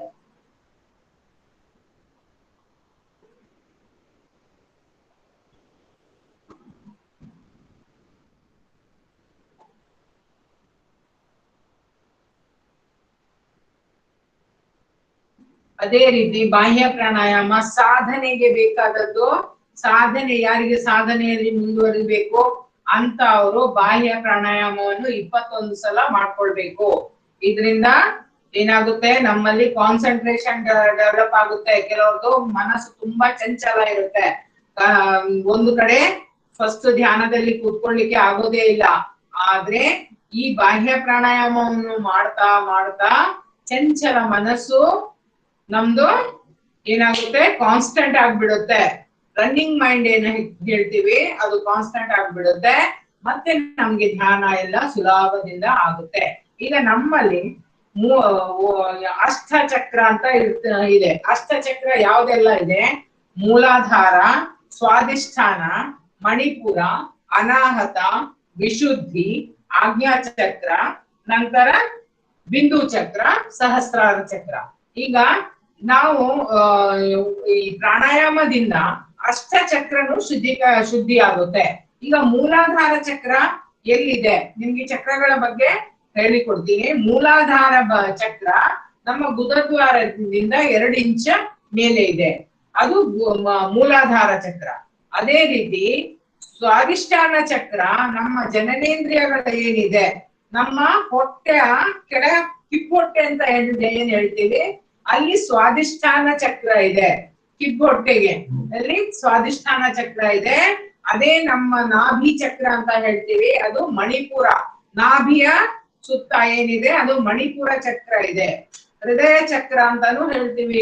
ಹೇಳಿದ್ರೆ ಅನಾಹತ ಚಕ್ರ ನಮ್ಮ ಹೃದಯ ದಲ್ಲಿ ಇರೋದು ಅನಾಹತ ಚಕ್ರ. ಅದೇ ರೀತಿ ಗಂಟ್ಲಲ್ಲಿ ಇರೋದು ವಿಶುದ್ಧಿ ಚಕ್ರ. ನಮ್ಮ 2 ಈ ಹುಬ್ಬಿನ ಮಧ್ಯ ಇರೋದು ಆಜ್ಞಾ ಚಕ್ರ, ಮತ್ತೆ ಇಲ್ಲಿ ಬಿಂದು ಚಕ್ರ, ನಂತರ ಸಹಸ್ರಾರ ಚಕ್ರ. ಸಹಸ್ರಾರ ಚಕ್ರ ಇರೋದು ನಮ್ಮ ನಾವು ಎಲ್ಲಿ ಇದು ಈ ಬ್ರಾಹ್ಮಣ ಎಲ್ಲ ಜುಟ್ಟು ಇಡ್ತಾರಲ್ವಾ, ಅದು ನಮ್ಮ ಸಹಸ್ರಾರ ಚಕ್ರ ಅಂತ ಹೇಳ್ತೇವೆ. ಸೊ ಯಾವಾಗ ನಾವು ಪ್ರಾಣಾಯಾಮವನ್ನು ಜಾಸ್ತಿ ಮಾಡ್ತೀವಿ ಆವಾಗ ಈ ಚಕ್ರಗಳಲ್ಲಿ ಶುದ್ಧೀಕರಣ ಆಗ್ಲಿಕ್ಕೆ ಪ್ರಾರಂಭ ಆಗುತ್ತೆ. ಈಗ ನಿಮ್ಗೆ ಮೂಲಾಧಾರ ಚಕ್ರದಲ್ಲಿ ಏನಾದ್ರೂ ತೊಂದರೆ ಇದೆ ಅಂದ್ರೆ ನಿಮ್ಗೆ ಪೈಲ್ಸ್, ಪಿಸ್ತುಲ ಈ ಸಂಬಂಧಿ ವ್ಯಾಧಿಗಳು ಪ್ರಾರಂಭ ಆಗುತ್ತೆ.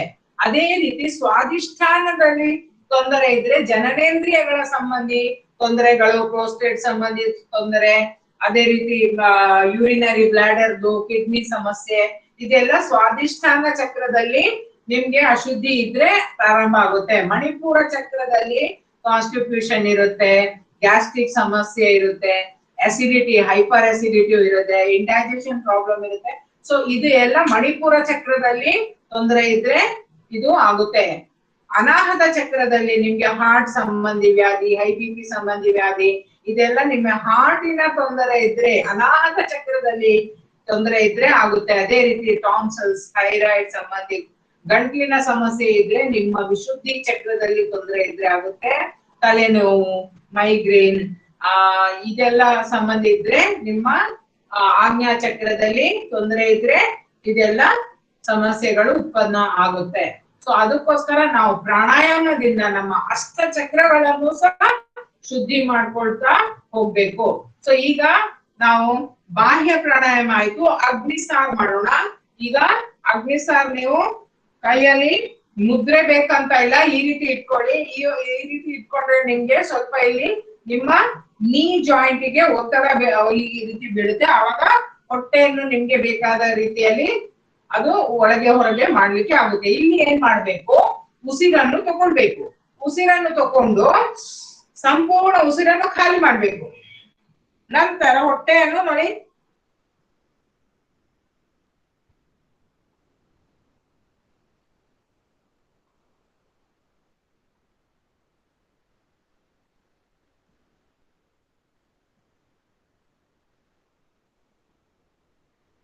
ಈ ರೀತಿ ಒಳಗೆ ಹೊರಗೆ ಒಳಗೆ ಹೊರಗೆ ಮಾಡ್ಕೊಳ್ಬೇಕು. ಇದಕ್ಕೆ ಹೇಳೋದು ಅಗ್ನಿಸಾರ್ ಕ್ರಿಯೆ. ಇದು ಷಟ್ಕರ್ಮದಲ್ಲಿ ಒಂದು ಕ್ರಿಯೆ. ಇದು ನಿಮ್ಮ ಪ್ರಾಣಾಯಾಮ ಅಲ್ಲ, ಇದು ಷಟ್ಕರ್ಮದಲ್ಲಿ ಒಂದು ಕ್ರಿಯೆ. ಈಗ ಷಟ್ಕರ್ಮದಲ್ಲಿ ನಾವು ಬಸ್ತಿ, ಧೌತಿ, ನೌಲಿ, ತ್ರಾಟಕ್ ಇದೆಲ್ಲ ಷಟ್ಕರ್ಮ. ಸೊ ಅದರಲ್ಲಿ ಇದು ಒಂದು ಕ್ರಿಯೆ. ಸೊ ಅಗ್ನಿಸಾರ್ ಕ್ರಿಯೆನು ಹಾಗೆ 3 ಬಾರಿ ಮಾಡ್ಕೊಳ್ಬೇಕು. ಇದು ಮಾಡ್ತಾ ಮಾಡ್ತಾ ನಿಮ್ಮ ಹೊಟ್ಟೆ ತುಂಬಾ ಸಾಫ್ಟ್ ಆಗ್ಬಿಡುತ್ತೆ.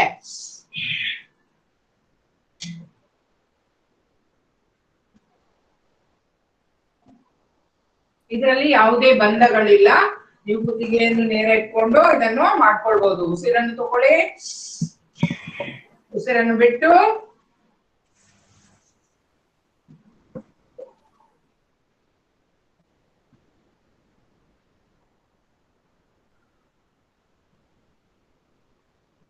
ಈ ರೀತಿ ಅಗ್ನಿಸಾರ ಕ್ರಿಯೆ ಮಾಡ್ಕೊಳ್ಬೇಕು. ಅಗ್ನಿಸಾರ ಕ್ರಿಯೆ ಆದ್ಮೇಲೆ ನೆಕ್ಸ್ಟ್ ಪ್ರಾಣಾಯಾಮ ಉಜ್ಜಾಯಿ ಪ್ರಾಣಾಯಾಮ.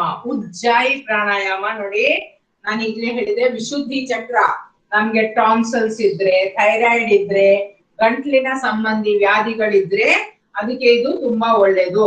ಇದಕ್ಕೆ ನಾವು ನೋಡಿ ಗಂಟ್ಲಿಂದ ಶಬ್ದ ಮಾಡುತ್ತಾ ಶ್ವಾಸವನ್ನು ತಗೊಳ್ಬೇಕು. ಇದರಲ್ಲಿ ಕೆಲವರು ಎರಡನೇ ರೀತಿ ಮಾಡ್ತಾರೆ, ರಾಂಗ್ ವಿಧಾನೂ ಮಾಡ್ತಾರೆ.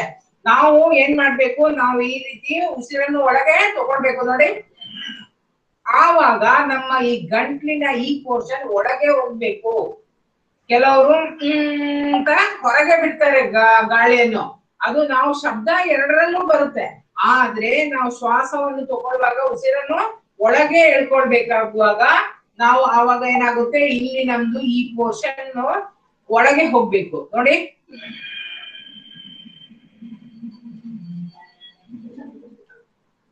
ಇಲ್ಲಿ ಈ ರೀತಿ ಗಂಟ್ಲು ಒಳಗೆ ಹೋಗುತ್ತೆ. ಇಲ್ಲಿ ನಿಧಾನವಾಗಿ ನೋಡಿ. ಫಸ್ಟಿಗೆ ನಿಮ್ಗೆ ದೀರ್ಘವಾಗಿ ಮಾಡ್ಲಿಕ್ಕೆ ಆಗೋದಿಲ್ಲ. ಕೆಮ್ಮು ಬಂದ್ರೆ ಕೆಮ್ಕೊಳ್ಳಿ, ಮಾಡುವಾಗ ಕೆಮ್ಮು ಬರುತ್ತೆ, ಅವಾಗ ಕೆಮ್ಮಿ ಅದನ್ನು ಕ್ಲಿಯರ್ ಮಾಡ್ಕೊಳ್ಳಿ ನೋಡಿ.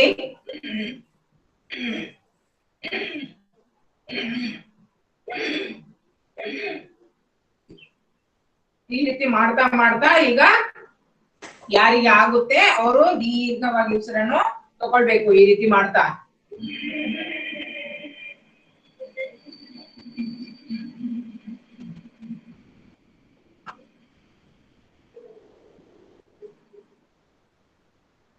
ಇಲ್ಲಿ ಲಾಕ್ ಮಾಡ್ಬೇಕು.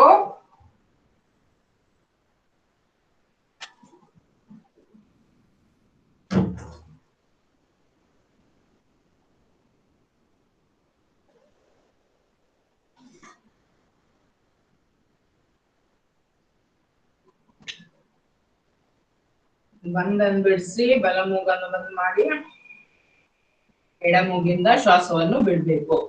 ಉಜ್ಜಾಯಿ ಪ್ರಾಣಾಯಾಮ ಯಾರಿಗೆಲ್ಲ ಒಳ್ಳೇದು, ಯಾರಿಗೆ ಥೈರಾಯ್ಡ್ ನ ಸಮಸ್ಯೆ ಇದೆ, ಥೈರಾಯ್ಡ್, ಟಾನ್ಸಿಲ್ಸ್, ಅದೇ ರೀತಿ ಯಾರು ಸ್ನೋರಿಂಗ್ ಮಾಡ್ತಾರೆ, ಸ್ನೋರಿಂಗ್ ಅಂದ್ರೆ ಗೊರಕೆ, ಯಾರು ರಾತ್ರಿ ಮಲಗಿ ಗೊರಕೆ ಹೊಡಿತಾರೆ ಅವರಿಗೆ ಇದು ತುಂಬಾ ಒಳ್ಳೇದು. ಕೆಲವರು ರಾತ್ರಿ ಮಲಗುವಾಗ ದಿಂಬು ಅವ್ರದ್ದು ಲಾರಸ ಇಲ್ಲಿ ಸ್ರಾವ ಆಗುತ್ತೆ, ಆವಾಗ ದಿಂಬೆಲ್ಲ ಒದ್ದೆ ಮಾಡ್ತಾರೆ, ಅಂತವರಿಗೆ ಒಳ್ಳೇದು.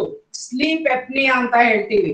ಸ್ಲೀಪ್ ಎಪ್ನಿಯಾ ಅಂದ್ರೆ ಕೆಲವರಿಗೆ ಏನಾಗುತ್ತೆ, ರಾತ್ರಿ ಮಲಗಿರ್ತಾರೆ, ಸಡನ್ ಶ್ವಾಸ ತಗೊಳ್ಳಿಕ್ಕೆ ಆಗೋದಿಲ್ಲ, ಆಕ್ಸಿಜನ್ ತಗೊಳ್ಳಿಕ್ಕೆ ಆಗೋದಿಲ್ಲ, ಅಂತ ಅವರಿಗೆ ಇದು ತುಂಬಾ ಒಳ್ಳೇದು ಉಜ್ಜಾಯಿ ಪ್ರಾಣಾಯಾಮ.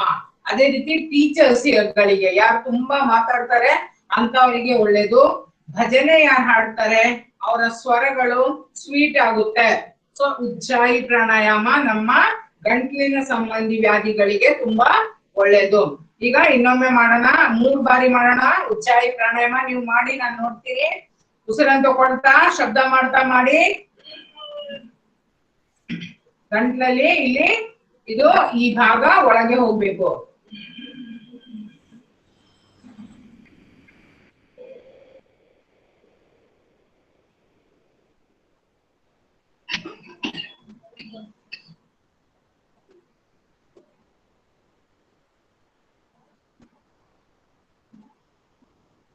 ಈಗ ಬಲ ಮೂಗನ್ನು ಬಂದ್ ಮಾಡಿ ಎಡಮೂಗಿಂದ ಶ್ವಾಸವನ್ನು ಬಿಡಿ. ಈಗ ನೆಕ್ಸ್ಟ್ ಪ್ರಾಣಾಯಾಮ ಅನುಲೋಮ್ ವಿಲೋಮ್ ಪ್ರಾಣಾಯಾಮ. ಅನುಲೋಮ್ ವಿಲೋಮ್ ಪ್ರಾಣಾಯಾಮದಲ್ಲಿ ನೀವು ಈಗಾಗಲೇ ಮಾಡಿದೀರಾ. ಅನುಲೋಮ್ ವಿಲೋಮ್ ಪ್ರಾಣಾಯಾಮ ನಿಮ್ಮ ಬಲ ಕೈಯಿಂದ ಈ ರೀತಿ ವಾಯು ಮುದ್ರಾ ಇಟ್ಕೊಳ್ಳಿ. ಇದಕ್ಕೆ ವಾಯು ಮುದ್ರಾ ಅಂತ ಹೇಳ್ತೀವಿ. ನಮ್ಮ ಅಗ್ನಿಯಿಂದ ವಾಯುವನ್ನು ಬರ್ನ್ ಮಾಡೋದು ಈ ರೀತಿ, ಇದು ವಾಯು ಮುದ್ರಾ. ವಾಯು ಮುದ್ರದಲ್ಲಿ ಕೂತ್ಕೊಂಡು ಆರ್ಥರೈಟಿಸ್ ಇದ್ದವರಿಗೂ ಇದನ್ನು ಮಾಡ್ಕೊಳ್ಬಹುದು. ಇಲ್ದಿದ್ರೆ ಅಪಾನ ವಾಯು ಮುದ್ರಾ ಅಂತ ಹೇಳ್ತೀವಿ. ಅಪಾನ ವಾಯು ಮುದ್ರದಲ್ಲಿ ಕೂತ್ಕೊಂಡು ಸಹ ಇದನ್ನು ಮಾಡ್ಕೊಳ್ಬಹುದು. ಈಗ ಇದರಲ್ಲಿ ನಾವು ಬಲಮೂಗಿಂದ ಶ್ವಾಸವನ್ನು ತಗೊಳ್ಬೇಕು, ಎಡಮೂಗಿಂದ ಶ್ವಾಸವನ್ನು ಬಿಡ್ಬೇಕು, ತಗೊಳ್ಬೇಕು, ಬಲಮೂಗಿಂದ ಬಿಡ್ಬೇಕು. ಪ್ರಾರಂಭದಲ್ಲಿ ಆ ರೀತಿ ಮಾಡ್ಕೊಡ್ಬೇಕು. ಎಡ ಮೂಗಿಂದ ಶ್ವಾಸವನ್ನು ಬಿಟ್ಟು ಬಲದಿಂದ ಬಿಡ್ಬೇಕು, ನಂತರ ಬಲದಿಂದನೇ ತಕೊಂಡು ಎಡದಿಂದ ಬಿಡ್ಬೇಕು.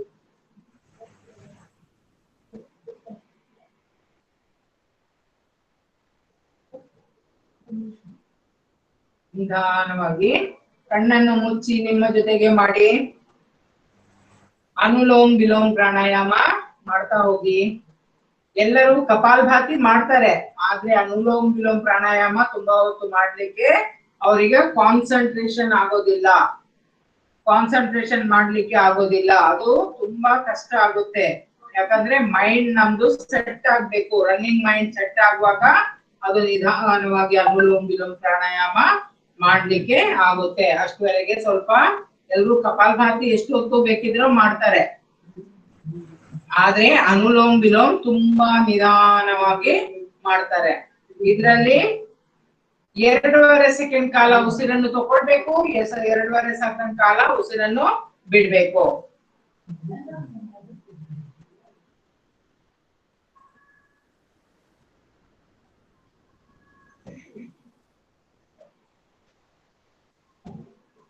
ಸಂಪೂರ್ಣವಾಗಿ ದೀರ್ಘವಾಗಿ ಉಸಿರನ್ನು ತಗೊಳ್ಳಿ.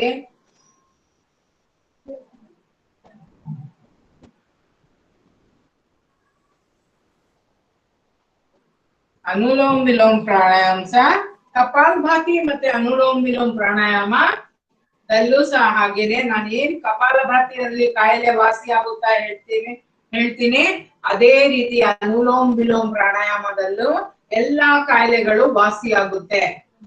ಇದರಲ್ಲೂ ಸಹ ಅದೇ, ನಮ್ಮ ಕೂದಲಿಂದ ಹಿಡಿದು ಕಾಲಿನ ಬುಡವರೆಗೆ ಎಲ್ಲಾ ಕಾಯಿಲೆಗಳು ಇದರಿಂದ ವಾಸಿ ಆಗುತ್ತೆ. ಇನ್ನೊಂದು, ಯಾರಿಗೆ ಸ್ಪೆಕ್ಸ್ ಇದೆ ಅಂತವರಿಗೆ ಅನುಲೋಮ್ ವಿಲೋಮ್ ಪ್ರಾಣಾಯಾಮ ಮಾಡ್ತಾ ಮಾಡ್ತಾ ಮಾಡ್ತಾ ನಿಧಾನವಾಗಿ ಪವರ್ ಕಡಿಮೆ ಆಗ್ತಾ, ಕಣ್ಣಿನ ಪವರ್ ಕಡಿಮೆ ಆಗ್ತಾ ಆಗ್ತಾ ಸ್ಪೆಕ್ಸ್ ಹೋಗ್ಬಿಡುತ್ತೆ. ಸೊ ಅದಕ್ಕೋಸ್ಕರ ಅನುಲೋಮ್ ವಿಲೋಮ್ ಪ್ರಾಣಾಯಾಮ ತುಂಬಾ ಒಳ್ಳೇದು.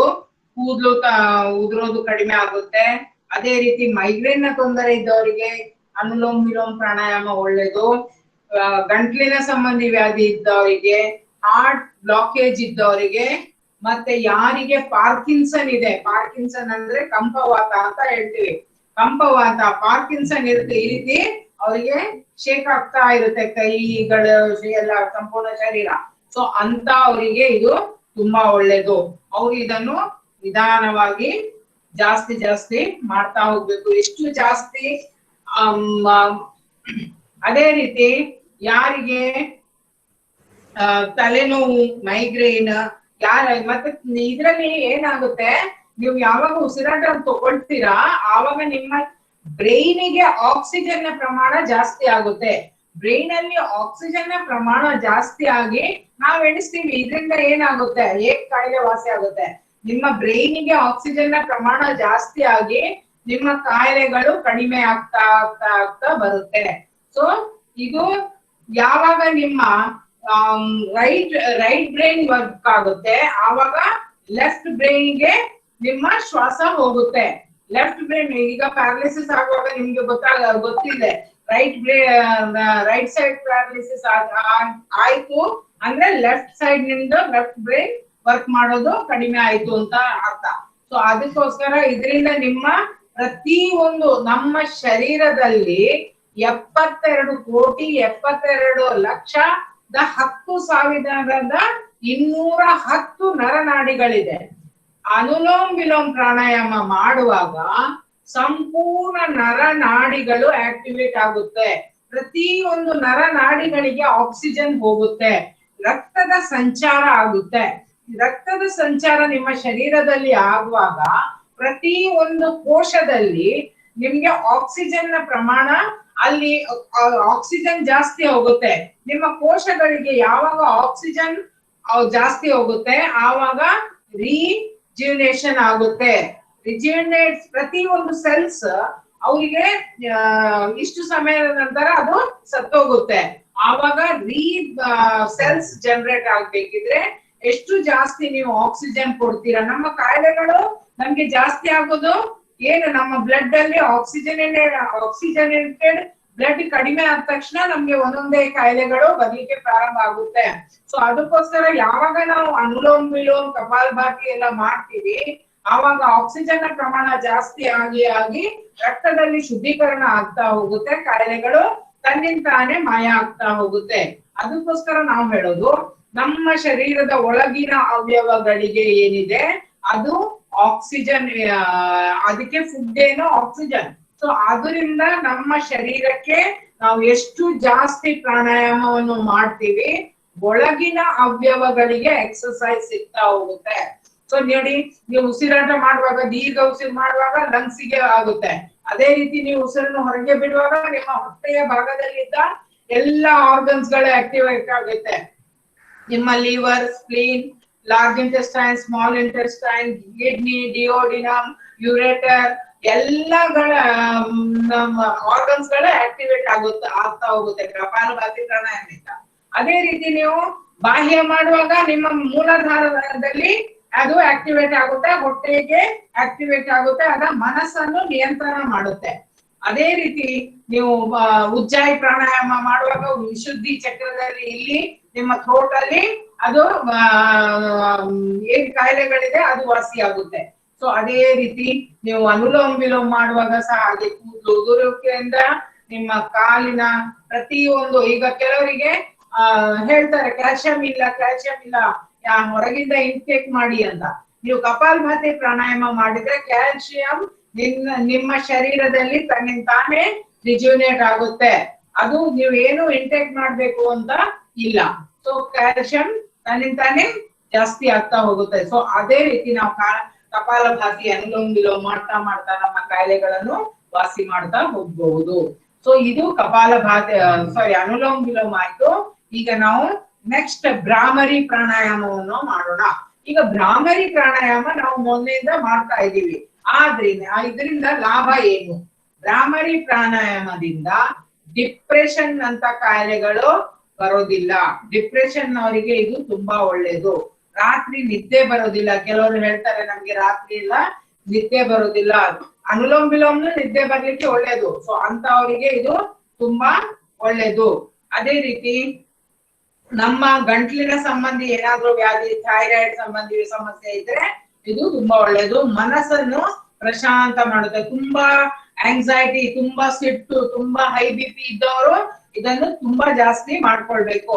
ಈಗ ಭ್ರಾಮರಿ ಪ್ರಾಣಾಯಾಮ, ಅದೇ ರೀತಿ ನಾವು ಪಾರ್ಕಿನ್ಸನ್ ಇದ್ದವರು ಇವರೆಲ್ಲ ಈ ಭ್ರಾಮರಿ ಪ್ರಾಣಾಯಾಮವನ್ನು ಮಾಡ್ಕೊಳ್ಬೇಕು. ಭ್ರಾಮರಿ ಪ್ರಾಣಾಯಾಮಲ್ಲಿ ನಮ್ಮ ಥಂಬ್ ಬೆರಳನ್ನು ಈ ರೀತಿ ಕಿವಿಗೆ ಇಟ್ಕೊಂಡು, ಕಣ್ಣನ್ನು 3 ಬೆರಳಿಂದ ಮುಚ್ಕೊಂಡು, ನಮ್ಮ ತೋರ್ ಬೆರಳನ್ನು ಹಣೆಯ ಮೇಲೆ ಇಟ್ಟು ಈಗ ಉಸಿರನ್ನು ತಗೊಳ್ಬೇಕು.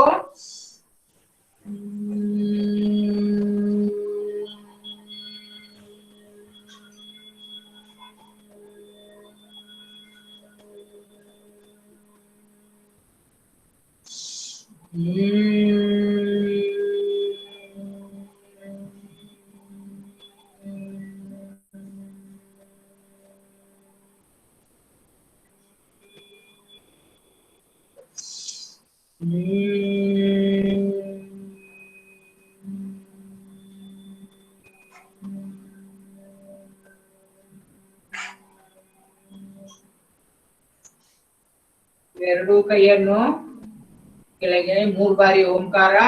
ಓಂಕಾರದಲ್ಲೂ ಸಹ ಹಾಗೇನೆ ಅಕಾರ, ಉಕಾರ, ಮಕಾರ ಅಂತ ಹೇಳುವಾಗ ನಿಮ್ಮ ನಾಭಿಯಲ್ಲಿ ಅದು ಎಫೆಕ್ಟ್ ಆಗುತ್ತೆ. ಓ ಅಂತ ಹೇಳಿದ ತಕ್ಷಣ ಎದೆಯ ಭಾಗದಲ್ಲಿ ಅಂತ ಹೇಳುವಾಗ ನಿಮ್ಮ ಕುತ್ತಿಗೆಯಿಂದ ತಲೆಯವರೆಗೆ ಭಾಗಕ್ಕೆ ಎಫೆಕ್ಟ್ ಆಗುತ್ತೆ. ಅಕಾರ, ಉಕಾರ, ಮಕಾರ ನೋಡಿ, ಮಾಡಿ ನೋಡಿ.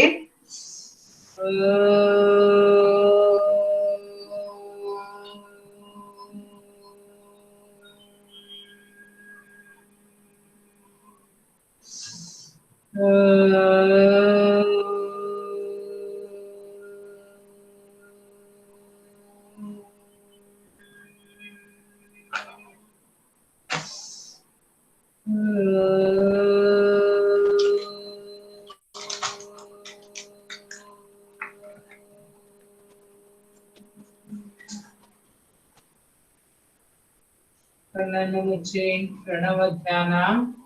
ಪ್ರಣವ ಧ್ಯಾನ ಅಂದ್ರೆ ಓಂಕಾರ ಧ್ಯಾನ. ಭ್ರೂ ಮಧ್ಯದಲ್ಲಿ ಓಂಕಾರ ನಿಮ್ಮ ಶರೀರ, ಈ ಬ್ರಹ್ಮಾಂಡ ಎಲ್ಲ ಓಂಕಾರಮಯವಾಗಿದೆ.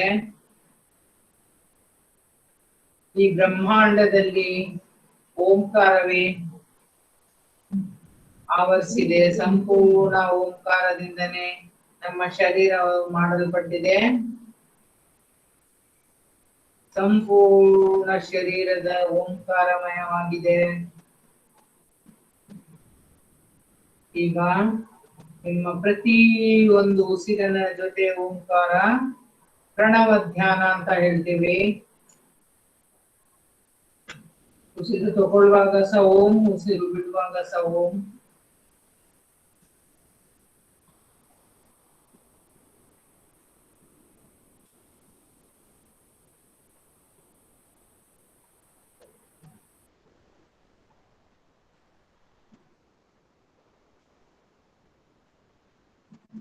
ಸಂಪೂರ್ಣ ನಿಮ್ಮ ಮೂಲಾಧಾರದಿಂದ ಸಹಸ್ರಾರವರೆಗೆ ಓಂಕಾರಮಯ ಆಗಿದೆ. ಪ್ರತಿ ಒಂದು ಚಕ್ರದಲ್ಲಿ ಸಹ ಓಂಕಾರ ಧ್ಯಾನವನ್ನು ಮಾಡ್ಕೊಳ್ಬಹುದು. ಸಂಪೂರ್ಣ ಚಕ್ರದಲ್ಲಿ ಓಂಕಾರ ಧ್ಯಾನ. ಈಗ ನಿಧಾನವಾಗಿ ಎರಡು ಕೈಯನ್ನು ರಬ್ ಮಾಡ್ಕೊಳ್ಳಿ. ನಿಮ್ಗೆ ಏನ್ ಎನರ್ಜಿ ಪಾಸ್ ಆಗಿದೆ ಅದನ್ನು ಸಂಪೂರ್ಣ ಕಣ್ಣಿನ ಮುಖಾಂತರ ಸಂಪೂರ್ಣ ದೇಹಕ್ಕೆ ಅದನ್ನು ಪಾಸ್ ಮಾಡ್ಕೊಳ್ಳಿ. ಈಗ ನಾನು ಕೆಲವು ಮನೆ ಮದ್ದನ್ನು ಹೇಳ್ತೀನಿ, ಅದನ್ನು ನೀವು ಯಾರಿಗೆ ಬರ್ಕೊಳ್ಳಿಕ್ಕೆ ಇದೆ ಅವ್ರು ಬರ್ಕೊಳ್ಳಿ. ಕೆಲವು ಮನೆ ಮದ್ದುಗಳನ್ನು ಹೇಳ್ತಾ ಇದ್ದೀನಿ.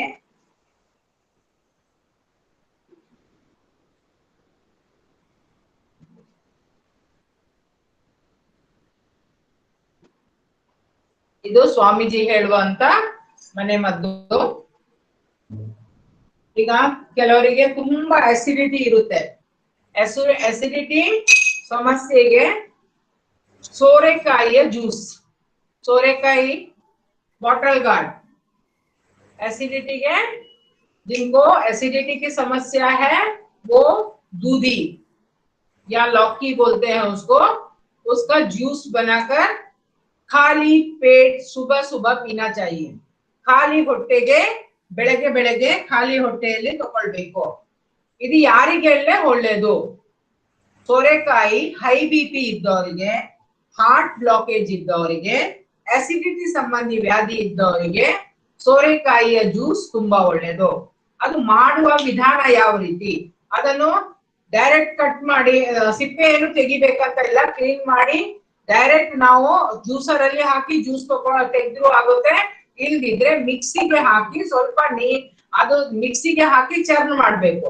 ನಾವು ಚರ್ನ ಮಾಡಿದ ನಂತರ ಅದ್ರಲ್ಲೇ ಎಷ್ಟು ನೀರ್ ಬರುತ್ತೆ ಅಷ್ಟೇ, ನಾವು ಮೇಲಿಂದ ಅದಕ್ಕೆ ನೀರ್ ಹಾಕ್ಬೇಕಂತಲ್ಲ. ಅದನ್ನ ಸೋಸಿ 1 ಗ್ಲಾಸ್ ಡೈಲಿ ಬೆಳಗ್ಗೆ ಅದನ್ನ ತಗೊಂಡ್ರೆ ಏನಾಗುತ್ತೆ, ನಿಮ್ಮ ಹಾರ್ಟ್ ಬ್ಲಾಕೇಜ್ ಏನಿದೆ, ಕೊಲೆಸ್ಟ್ರಾಲ್ ಸಂಬಂಧಿ ವ್ಯಾಧಿಗಳಿಗೆ ಇದು ತುಂಬಾ ಒಳ್ಳೇದು. ಹಾರ್ಟ್ ಬ್ಲಾಕೇಜ್ ಕಡಿಮೆ ಆಗುತ್ತೆ. ಹೈ ಬಿಪಿ ಇದ್ದವರಿಗೆ ತುಂಬಾ ಕಡಿಮೆ ಆಗುತ್ತೆ. ಅದೇ ರೀತಿ ಯಾರಿಗೆ ಹಿಮೋಗ್ಲೋಬಿನ್ ಸಂಬಂಧಿ ಸಮಸ್ಯೆ ಇದೆ, ಹಿಮೋಗ್ಲೋಬಿನ್ ಕಡಿಮೆ ಇದೆ ಅಂತವರಿಗೂ ಇದು ಸೋರೆಕಾಯಿಯ ಜ್ಯೂಸ್ ತುಂಬಾ ಒಳ್ಳೇದು. ಸೋರೆಕಾಯಿ ಜ್ಯೂಸಿಗೆ ಆಪಲ್ ಮತ್ತೆ ಕ್ಯಾರೆಟ್ ಹಾಕಿದ್ರು ಒಳ್ಳೇದು. ಅದೇ ಯಾರಿಗೆ ಕೂದಲು ಉದುರುತ್ತೆ ಅಂತವರು ಸೋರೆಕಾಯಿ ಜೊತೆಗೆ 2 ನೆಲ್ಲಿಕಾಯಿ ಹಾಕಿ ಅದರದ್ದು ಜ್ಯೂಸ್ ಮಾಡಿ ತಕೊಂಡ್ರೆ ತುಂಬಾ ಒಳ್ಳೇದು. ಅದೇ ಇನ್ನು ಸ್ವಲ್ಪ ಟೇಸ್ಟ್ ಬರ್ಬೇಕು ಅಂದ್ರೆ ಹೊಟ್ಟೆ ಸಮಸ್ಯೆ ಇದ್ದವರು ಸ್ವಲ್ಪ ಪುದೀನ, ಪೆಪ್ಪರ್, ಯಾಕಂದ್ರೆ ಕೆಲವರಿಗೆ ಡೈರೆಕ್ಟ್ ಅಲೋವೆರಾ ತಗೊಂಡ್ರೆ ಶೀತ ಆಗುತ್ತೆ ಅಂತ ಅವರು, ಶೀತ ಪ್ರವೃತ್ತಿ ಇದ್ದವರು ಸ್ವಲ್ಪ ಅದಕ್ಕೆ ಪೆಪ್ಪರ್ ಮತ್ತೆ ಇದು ಪುದೀನ ಹಾಕಿ ಬಿಸಿ ಮಾಡ್ಕೊಂಡು ಸಹ ತಗೊಳ್ಬಹುದು. ಅವರು ಹಸಿ ಯಾಕಂದ್ರೆ ಕೆಲವರಿಗೆ ಬೆಳಗ್ಗೆ ಎದ್ದ ತಕ್ಷಣ ತುಂಬಾ ಅಕ್ಷಿ ಬರುತ್ತೆ, ಆ ಸ್ನೀಸಿಂಗ್ ಬರುತ್ತೆ ಅಂತ ಅವರಿಗೆ ಸ್ವಲ್ಪ ಬಿಸಿ ಮಾಡಿ 4 ಕಾಳು ಮೆಣಸು ಅದಕ್ಕೆ ಹಾಕಿ ತಗೊಂಡ್ರೆ ತುಂಬಾ ಒಳ್ಳೇದು. ಇದು ನಿಮ್ಗೆ ಸೋರೆಕಾಯಿ ಸಂಬಂಧಿ. ಮತ್ತೆ ಯಾರಿಗೆ ಆರ್ಥರೈಟಿಸ್ ಮತ್ತೆ ಕಫ ಪ್ರವೃತ್ತಿ ಇದೆ ಅವರಿಗೆ ನಾನು ಆಗ್ಲೇ ಹೇಳಿದ್ದೀನಿ, ಅವರು ಬಿಸಿ ಮಾಡಿ ತಗೊಳ್ಬೇಕಾಗುತ್ತೆ. ಅದೇ ರೀತಿ ಯಾರಿಗೆ ಅನೆಮಿಕ್ ಇದ್ದಾರೆ, ಹೆಣ್ಮಕ್ಳಿಗೆ ಇದು ಸಮಸ್ಯೆ ತುಂಬಾ ಇರುತ್ತೆ ಅಂತ ಅವರು ಕಪಾಲಭಾತಿ ಅನುಲೋಮ್ ವಿಲೋಮ್ ಜೊತೆಗೆ ಗೋಧಿಯ ಹುಲ್ಲು ಗೋಧಿಯ ಹುಲ್ಲನ್ನು ಮತ್ತೆ ಪಾಲಕ್ ಮತ್ತೆ ಸೋರೆಕಾಯಿ ಇದನ್ನು ಮೂರು ಜ್ಯೂಸ್ ಅನ್ನು ತಗೊಳ್ಬೇಕು. ಈಗ ಗೋಧಿಯ ಹುಲ್ಲು ಯಾವ ರೀತಿ ಮಾಡೋದು ಅದು ನೋಡಿ. ಗೋಧಿಯ ಹುಲ್ಲು ಯಾವ ರೀತಿ ಮಾಡ್ಬೇಕು ಅಂದ್ರೆ, ಒಂದು 9 ಚಟ್ಟಿ ಇಟ್ಕೊಳ್ಳಿ, ಇದ್ರೆ ನೆಲದಲ್ಲಿ ಹಾಕ್ಬಿಡಿ. ಒಂದ್ ದಿವ್ಸ 1 ಹಿಡಿ ಗೋಧಿಯನ್ನು ಹಾಕ್ಬೇಕು, 2ನೇ ದಿವಸ 2 ಹಿಡಿ, 3ನೇ ದಿವಸ 3ನೇ, ಆ ರೀತಿ 9 ದಿವಸ 9 ಹಿಡಿ ಗೋಧಿಯನ್ನು ಒಂದೊಂದೇ ಹಿಡಿ ಹಾಕ್ಬೇಕು. ಆವಾಗ 9ನೇ ದಿವಸ ಏನಾಗುತ್ತೆ, ನಿಮ್ಗೆ ಫಸ್ಟ್ ಡೇ ಏನ್ ಹಾಕಿದೀರಾ ಅದು ಒಂದಿಷ್ಟು ದೊಡ್ಡದು ಗಿಡ ಆಗುತ್ತೆ. ಸೊ ಅದರದ್ದು ನೀವು ಜ್ಯೂಸ್ ತೆಗೆದು ತಗೊಂಡ್ರೆ ನಿಮ್ಗೆ ಏನೋ ಇದಕ್ಕೆ ತುಂಬಾ ಒಳ್ಳೇದಾಗುತ್ತೆ. ಹಿಮೋಗ್ಲೋಬಿನ್ ಕಡಿಮೆ, ರಕ್ತಾಲ್ಪತೆ ಅಂತ ಏನ್ ಹೇಳ್ತೀವಿ ಅದಕ್ಕೆ ಇದು ತುಂಬಾ ಒಳ್ಳೇದಾಗುತ್ತೆ. ಎರಡನೇ ದಿವಸ ಏನ್ ಹಾಕಿದೀರ ಅದು 3ನೇ ದಿವಸ. ಆದ್ರೆ ಇಲ್ಲಿ ಏನ್ ಮಾಡ್ಬೇಕು, 1ನೇ ದಿವಸ ನೀವು ಏನ್ ಹಾಕಿದೀರ ಅದನ್ನ ಕೂಡ ಬೆಳಿಲಿಕ್ಕೆ ಬಿಡ್ಬಾರ್ದು, ಅದನ್ನ ತೆಗ್ದು ಅದಕ್ಕೇನೆ ಇನ್ನೊಂದು ಹಿಡಿ ಹಾಕ್ಬೇಕು. 2ನೇ ದಿವಸ ಸೇಮ್ ಅದೇ ರೀತಿ ಮಾಡ್ಬೇಕು. ಸೊ ಒಂದು ಸಲ ತೆಗ್ದ ನಂತರ ಇನ್ನು ಅದರಿಂದ ಅದು ಯೂಸ್ ಮಾಡ್ಲಿಕ್ಕೆ ಆಗೋದಿಲ್ಲ. ಒಂದ್ಸಲ ತೆಗ್ದ ನಂತರ ಅದು ಅಲ್ಲೇ ಸ್ಟಾಪ್ ಮಾಡಿ ಇನ್ನೊಂದ್ಸಲ ನಾವು ಪುನಃ ಹಾಕ್ಬೇಕಾಗುತ್ತೆ. ಸೊ ಇದು ತುಂಬಾ ಒಳ್ಳೇದು. ಅದೇ ರೀತಿ ಎಲೋವೆರಾ ಅಂತ ಹೇಳಿದ್ರೆ ಇದು ಎಲ್ರಿಗೂ ಗೊತ್ತಿದೆ. ಈ ನೋಡಿ ಈ ರೀತಿ ಇರುತ್ತೆ ಎಲೋವೆರಾ. ಇದು ಎಲೋವೆರಾ ಇದು ಏನ್ ಗೊತ್ತಾ, ಯಾರಿಗೆ ಮಲಬದ್ಧತೆ ಇದೆ, ಎಲೋವೆರಾದಲ್ಲಿ ಮಲಬದ್ಧತೆ ಇದೆ, ಕಾನ್ಸ್ಟಿಟ್ಯೂಷನ್ ತೊಂದರೆ ಇದೆ ಅಂತವರಿಗೆ ಸ್ವಾಮೀಜಿ ಯಾವಾಗ್ಲೂ ಹೇಳ್ತಾರೆ 4 ಚಮಚ ಆಮ್ಲಾ ಜ್ಯೂಸ್, 4 ಚಮಚ ಎಲೋವೆರಾ ಜ್ಯೂಸ್. ಇದು 4 ಚಮಚ ಆಮ್ಲಾ ಜ್ಯೂಸ್ ಮತ್ತೆ 4 ಚಮಚ ಎಲೋವೆರಾ ಜ್ಯೂಸ್ ಬೆಳಗ್ಗೆ ಎದ್ದ ತಕ್ಷಣ ಬಿಸಿ ನೀರಲ್ಲಿ ನಾವು ಫಸ್ಟ್ ಬಾಯೆಲ್ಲ ವಾಶ್ ಮಾಡಿದ ತಕ್ಷಣ ಬಿಸಿ ನೀರಲ್ಲಿ ಹಾಕಿ ತಗೊಳ್ಬೇಕು. ಇನ್ನೂ ಜಾಸ್ತಿ ಮಲಬದ್ಧತೆ ಯಾರಿಗೆ ಇದೆ ಅಂತ ಅವರು ಗೋಮೂತ್ರ ಹಾಕಿ, ಅದಕ್ಕೆ ಬಿಸಿ ನೀರಿಗೆ ಗೋಮೂತ್ರ ಹಾಕಿ ತಕೊಂಡ್ರೆ ಯಾರಿಗೆ ಎಷ್ಟು ಮಲಬದ್ಧತೆ ಇದ್ರೂ ನಿವಾರಣೆ ಆಗ್ಬಿಡುತ್ತೆ.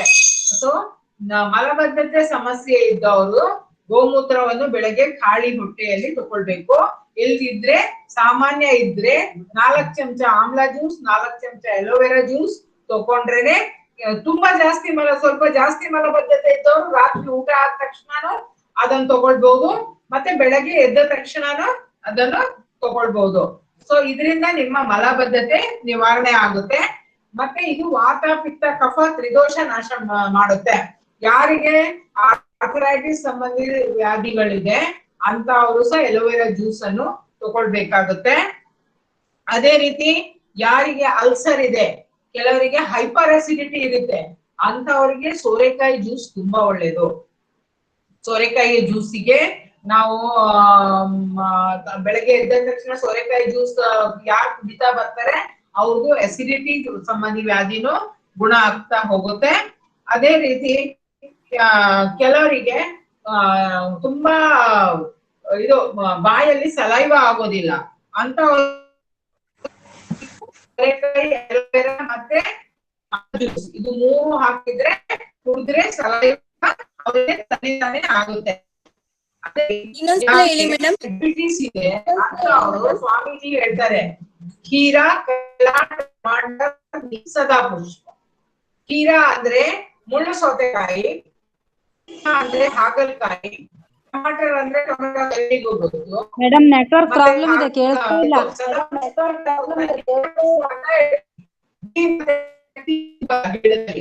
ಸೊ ಅದು ಹೂ ಹಾಕ್ಬೋದು, 5 ಹೂ ಇಲ್ಲದಿದ್ರೆ 5 ಮತ್ತೆ ನೀವಂದ್ರೆ ಕಹಿಬೇವು.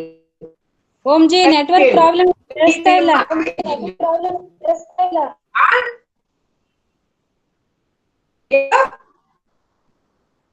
ನಿಮ್ದು ನೆಟ್ವರ್ಕ್ ಪ್ರಾಬ್ಲಮ್ ಇದೆ ಮೇಡಮ್, ಕೇಳಿಸ್ತಿದೆ ವಾಯ್ಸು. ದಯವಿಟ್ಟು ಮಧ್ಯದಲ್ಲಿ ಮಾತಾಡ್ಬೇಡಿ ಮ್ಯಾಮ್, ಕಂಟಿನ್ಯೂ ಮಾಡಿ.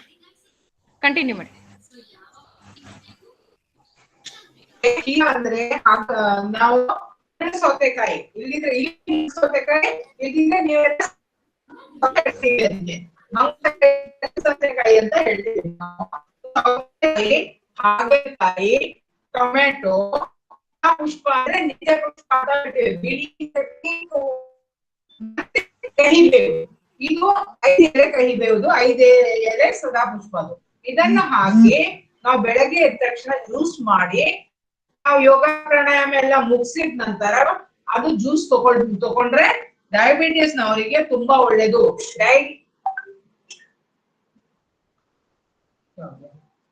ಡಯಾಬಿಟಿಸ್ ನವರಿಗೆ ತುಂಬಾ ಒಳ್ಳೇದು. ಮೇಲ್ದಿ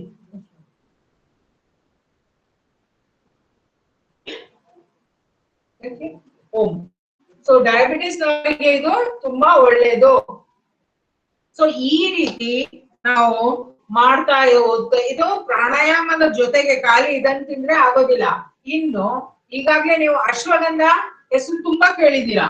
ಈಗ ಅಶ್ವಗಂಧ ತುಂಬಾ ವೀಕ್ ಇದ್ದವರು ಅಶ್ವಗಂಧದ ಬುಡ ಏನಿದೆ, ಬೇರು ಅಂತ ಹೇಳ್ತೀವಿ, ಅದನ್ನು ಯೂಸ್ ಮಾಡ್ಕೊಳ್ಬೇಕು. ತುಂಬಾ ದಪ್ಪ ಇದ್ದವರು ಅಶ್ವಗಂಧದ ಎಲೆ ಅದನ್ನು ತಗೊಳ್ಬೇಕು. ಅದು ಯಾವ ರೀತಿ ತಗೊಳ್ಬೇಕು? ತುಂಬಾ ದಪ್ಪ ಇದ್ದವ್ರು ಏನ್ ಮಾಡ್ಬೇಕು, 3 ಎಲೆ ತಗೊಳ್ಬೇಕು. ಅದನ್ನು ಈ ರೀತಿ ರೌಂಡ್ ಮಾಡಿ ಬೆಳಗ್ಗೆ ಎದ್ದ ತಕ್ಷಣ ಅದನ್ನು ತಗೊಳ್ಬೇಕು. ನಂತರ ಮಧ್ಯಾಹ್ನನೂ ಹಾಗೆ ಊಟದ ಮುಂಚೆ ತಗೊಳ್ಬೇಕು, ರಾತ್ರಿನೂ ಅದೇ ರೀತಿ ಊಟದ ಮುಂಚೆ ತಗೊಳ್ಬೇಕು. ಈ ರೀತಿ 3 ಸಲ ಮಾಡ್ಬೇಕು. 3 ದಿವಸ ಈ ರೀತಿ ರಿಪೀಟ್ ಮಾಡ್ಬೇಕು. ನಂತರ ಒಂದು 15 ದಿವಸ ಬಿಟ್ಟು ಪುನಃ ಅದನ್ನು ರಿಪೀಟ್ ಮಾಡಿ.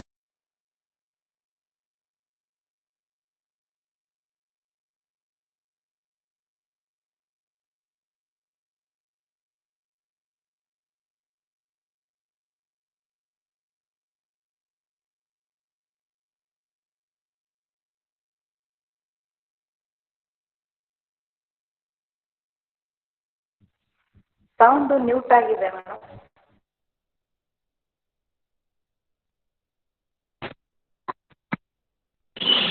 ಮೇಡಮ್ ನಿಮ್ ವಾಯ್ಸ್ ಮ್ಯೂಟ್ ಮಾಡಿದ್ದಾರೆ.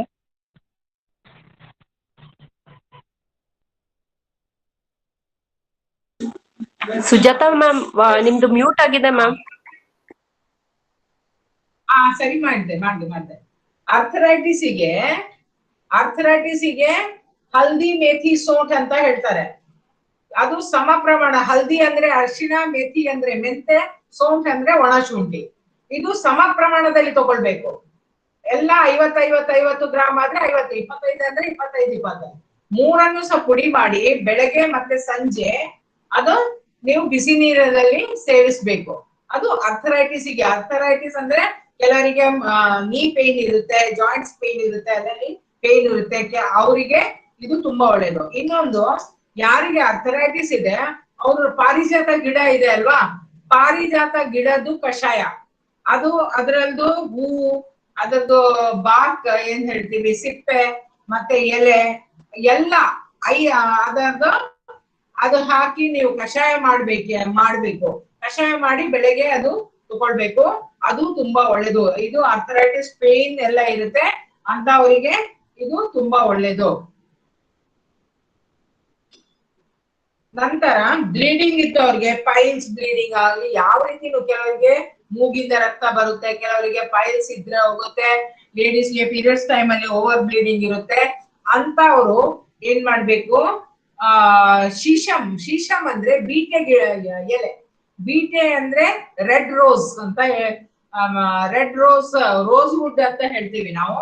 ರೋಸ್ ವುಡ್ ಎಲೆ ಮತ್ತೆ ಬಿಲ್ವ ಪತ್ರ ಎಲ್ಲರಿಗೂ ಗೊತ್ತಿದೆ, ಈಶ್ವರಗೆ ತುಂಬಾ ಪ್ರಿಯ. ಸೊ ಈಶ್ವರಗೆ ನಾವು ಯಾವಾಗ್ಲೂ ಹಾಕ್ತೀವಿ. ಸೊ ಬಿಲ್ವ ಎಲೆ, ಮತ್ತೆ ಇನ್ನೊಂದು ಶೀಶಮ್ ಮತ್ತೆ ಬಿಲ್ವದು ಎಲೆ, ಇದು ತುಂಬಾ ಒಳ್ಳೇದು. ಯಾರಿಗೆ ಬ್ಲೀಡಿಂಗ್ ಆಗುತ್ತೆ, ಪೈಲ್ಸ್ ಸಂಬಂಧಿ ಬ್ಲೀಡಿಂಗ್ ಆಗುತ್ತೆ, ಅದು ಏನ್ ಮಾಡ್ಬೇಕು, ಅದನ್ನು ಮತ್ತೆ ಕಲ್ಸಕ್ರೆ ಏನಿದೆ ಅದನ್ನು ಜೊತೆಗೆ ಹಾಕಿ ನಾವು ಮಿಕ್ಸಿಯಲ್ಲಿ ಹಾಕಿ ಚರ್ನ್ ಮಾಡಿ ಅದನ್ನು ಬೆಳಗ್ಗೆ ಅದದ್ದು ಜ್ಯೂಸ್ ಅನ್ನು ತಗೊಂಡ್ರೆ, ಇಲ್ಲಿದ್ರೆ 3 ಹೊತ್ತು ಯಾವಾಗ ಹೊಟ್ಟೆ ಖಾಲಿ ಇರುತ್ತೆ ಆ ಟೈಮಲ್ಲಿ ತಗೊಂಡ್ರೆ ಇದು ತುಂಬಾ ಒಳ್ಳೇದು. ಮತ್ತೆ ಕೆಲವರಿಗೆ ತುಂಬಾ ಬೆವರು ಬರುತ್ತೆ ಅಂತವರಿಗೂ ಬಿಲ್ವ ಮತ್ತೆ ಶೀಶಮ್ನ ಎಲೆ ತುಂಬಾ ಒಳ್ಳೇದು. ಬೆವರು ಅಂದ್ರೆ ಕೆಲವರಿಗೆ ಸಾಕ್ಸ್ ಎಲ್ಲ ತುಂಬಾ ಸ್ಮೆಲ್ ಬರುತ್ತೆ, ಅಂತವರಿಗೂ ಇದು ತುಂಬಾ ಒಳ್ಳೇದು. ಮತ್ತೆ ಕೆಲವರಿಗೆ ಪೈಲ್ಸ್ ಬ್ಲೀಡಿಂಗ್ ಇದ್ದ ತಕ್ಷಣ ಏನಾಗುತ್ತೆ, ಅವ್ರು ಏನ್ ಮಾಡ್ಬೇಕು, ಬೆಳಗ್ಗೆ ಎದ್ದ ತಕ್ಷಣ ಬಿಸಿ ಮಾಡಿದ ದನದ ಹಾಲು ಬಿಸಿ ಮಾಡಿ, ಯಾವುದು ಸಪ್ಪೆ ಆದ್ಮೇಲೆ ಅದು ತಣ್ಣಗಾದ್ಮೇಲೆ ಅದಕ್ಕೆ 1 ಲೆಮನ್ ಫುಲ್ ಹಿಂಡಿ ಇಮಿಡಿಯೇಟ್ ತಗೊಳ್ಬೇಕು. ಸೊ ಆವಾಗ ಎಷ್ಟು ಬ್ಲೀಡಿಂಗ್ ಆದ್ರೂ 3 ದಿವಸ ಇದನ್ನು ಕಂಟಿನ್ಯೂ ಮಾಡ್ಬೇಕು. ಎಷ್ಟು ಫೈಲ್ಸ್ ಬ್ಲೀಡಿಂಗ್ ಆದ್ರೂ ಸ್ಟಾಪ್ ಆಗುತ್ತೆ. ಈಗ ನಾನ್ ಅದನ್ನ ಯಾಕೆ ಹೇಳಿಕೊಡ್ತಾ ಇದ್ದೀನಿ ಅಂದ್ರೆ, ನಾಳೆ ನಿಮ್ ಕ್ಲಾಸಿಗೆ ಇಂತ ಸ್ಟೂಡೆಂಟ್ಸ್ ತುಂಬಾ ಬರ್ತಾರೆ. ಸೊ ನಿಮ್ಗೆ ಅವರಿಗೆ ಹೇಳಲಿಕ್ಕೆ ಗೊತ್ತಾಗ್ಬೇಕಾಗುತ್ತೆ. ಸೊ ಅದಕ್ಕೋಸ್ಕರ ನೀವು ಇದನ್ನು ತಗೊಳ್ತಾ ಇದನ್ನೆಲ್ಲ ಮಾಡ್ತಾ ಮಾಡ್ತಾ ಅವರಿಗೆ ನೀವು ಕಾಯಿಲೆಯಿಂದ ನಿವಾರಣೆ ಮಾಡ್ಕೊಳ್ಬಹುದು. ಸೊ ಮತ್ತೆ ಯಾರಿಗೆ ತುಂಬಾ ಕಾಲಿನ ಅಡಿಯೆಲ್ಲ ತುಂಬಾ ಬರ್ನ್ ಆಗುತ್ತೆ, ಒಂದು ಉರಿ ಅಂತ ಬರುತ್ತೆ ಕಾಲಿನ ಅಡಿ, ಆವಾಗ ಏನ್ ಮಾಡ್ಬೇಕು, ಸೋರೆಕಾಯಿಯನ್ನು ಕಟ್ ಮಾಡಿ ಕಾಲಿನ ಕೆಳಗೆ ಈ ರೀತಿ ತಿಕ್ಬೇಕು. ಅದರಿಂದ ನಿಮ್ಗೆ ಯಾರಿಗೆ ಉರಿ ಬರುತ್ತೆ ಅದೆಲ್ಲ ತುಂಬಾ ಕಡಿಮೆ ಆಗುತ್ತೆ. ಅದೇ ರೀತಿ ಯಾರಿಗೆ ಕಿಡ್ನಿ ಸ್ಟೋನ್ ಇದೆ ಅಂತವರು ಇದು ಪಥರ್ ಚಟ್ಟ ಅಂತ ಹೇಳ್ತೀವಿ ನಾವು. ಪಥರ್ ಚಟ್ಟ ಅಂದ್ರೆ ಇದು ನೋಡಿ ಈ ರೀತಿ ಇರುತ್ತೆ, ನೋಡಿ ಈ ರೀತಿ ಇರುತ್ತೆ. ನವಿಲ್ಗರಿ ಅಂತ ಹೇಳ್ತೀವಿ ಇದಕ್ಕೆ, ಕನ್ನಡದಲ್ಲಿ ನವಿಲ್ಗರಿ ಅಂತ ಹೇಳ್ತೀವಿ. ಮುಂಚೆ ನಾವು ಕೆಲವರು ಸಣ್ಣದಿರುವಾಗ ಹಳ್ಳಿಯಲ್ಲಿ ಎಲ್ಲ ಸಿಗ್ತಾ ಇತ್ತು. ಈ ಬುಕ್ಕಿನ ಒಳಗೆ ಇದನ್ನ ಇಟ್ರೆ ಇದರಲ್ಲಿ ಬೇರ್ ಬರ್ತಾ ಇತ್ತು. ಸೊ ಇದನ್ನು ನಾವು 3 ಹೊತ್ತು ತಗೊಳ್ಬೇಕು, ಖಾಲಿ ಎಲೆ. ಮತ್ತೆ ಇದು ಏನ್ ಗೊತ್ತಾ, ಇದರದ್ದು ಎಲೆದು ಟೇಸ್ಟ್ 3 ಹೊತ್ತು ಬೇರೆ ಬೇರೆ ಇರುತ್ತೆ. ಬೆಳಗ್ಗೆ ಹೊತ್ತು ಇದು ಹುಳಿ ಇರುತ್ತೆ, ಮಧ್ಯಾಹ್ನ ಹೊತ್ತು ಸ್ವಲ್ಪ ಸಪ್ಪೆ ಇರುತ್ತೆ, ಮತ್ತೆ ಸಂಜೆ ಹೊತ್ತು ಸ್ವಲ್ಪ ಕಹಿ ಬಂದ್ಬಿಡುತ್ತೆ. ಸೊ ಇದಕ್ಕೆ ನಾವು ಪಥರ್ ಚಟ್ಟ ಅಂತ ಹಿಂದಿಯಲ್ಲಿ ಹೇಳ್ತೀವಿ, ನವಿಲ್ಗರಿ ಅಂತ ನಾವು ಕನ್ನಡದಲ್ಲಿ ಹೇಳ್ತೀವಿ.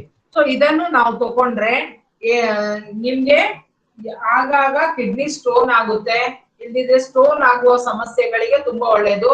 ಮತ್ತೆ ಇನ್ನು ಯಾರಿಗೆ ಸ್ಟೋನ್ ಆಗುತ್ತೆ ಅಂತ ಅವರು ಹಾರ್ಸ್ ಗ್ರಾಮ್ ಬರುತ್ತೆ, ಅದಕ್ಕೆ ಹಿಂದಿಯಲ್ಲಿ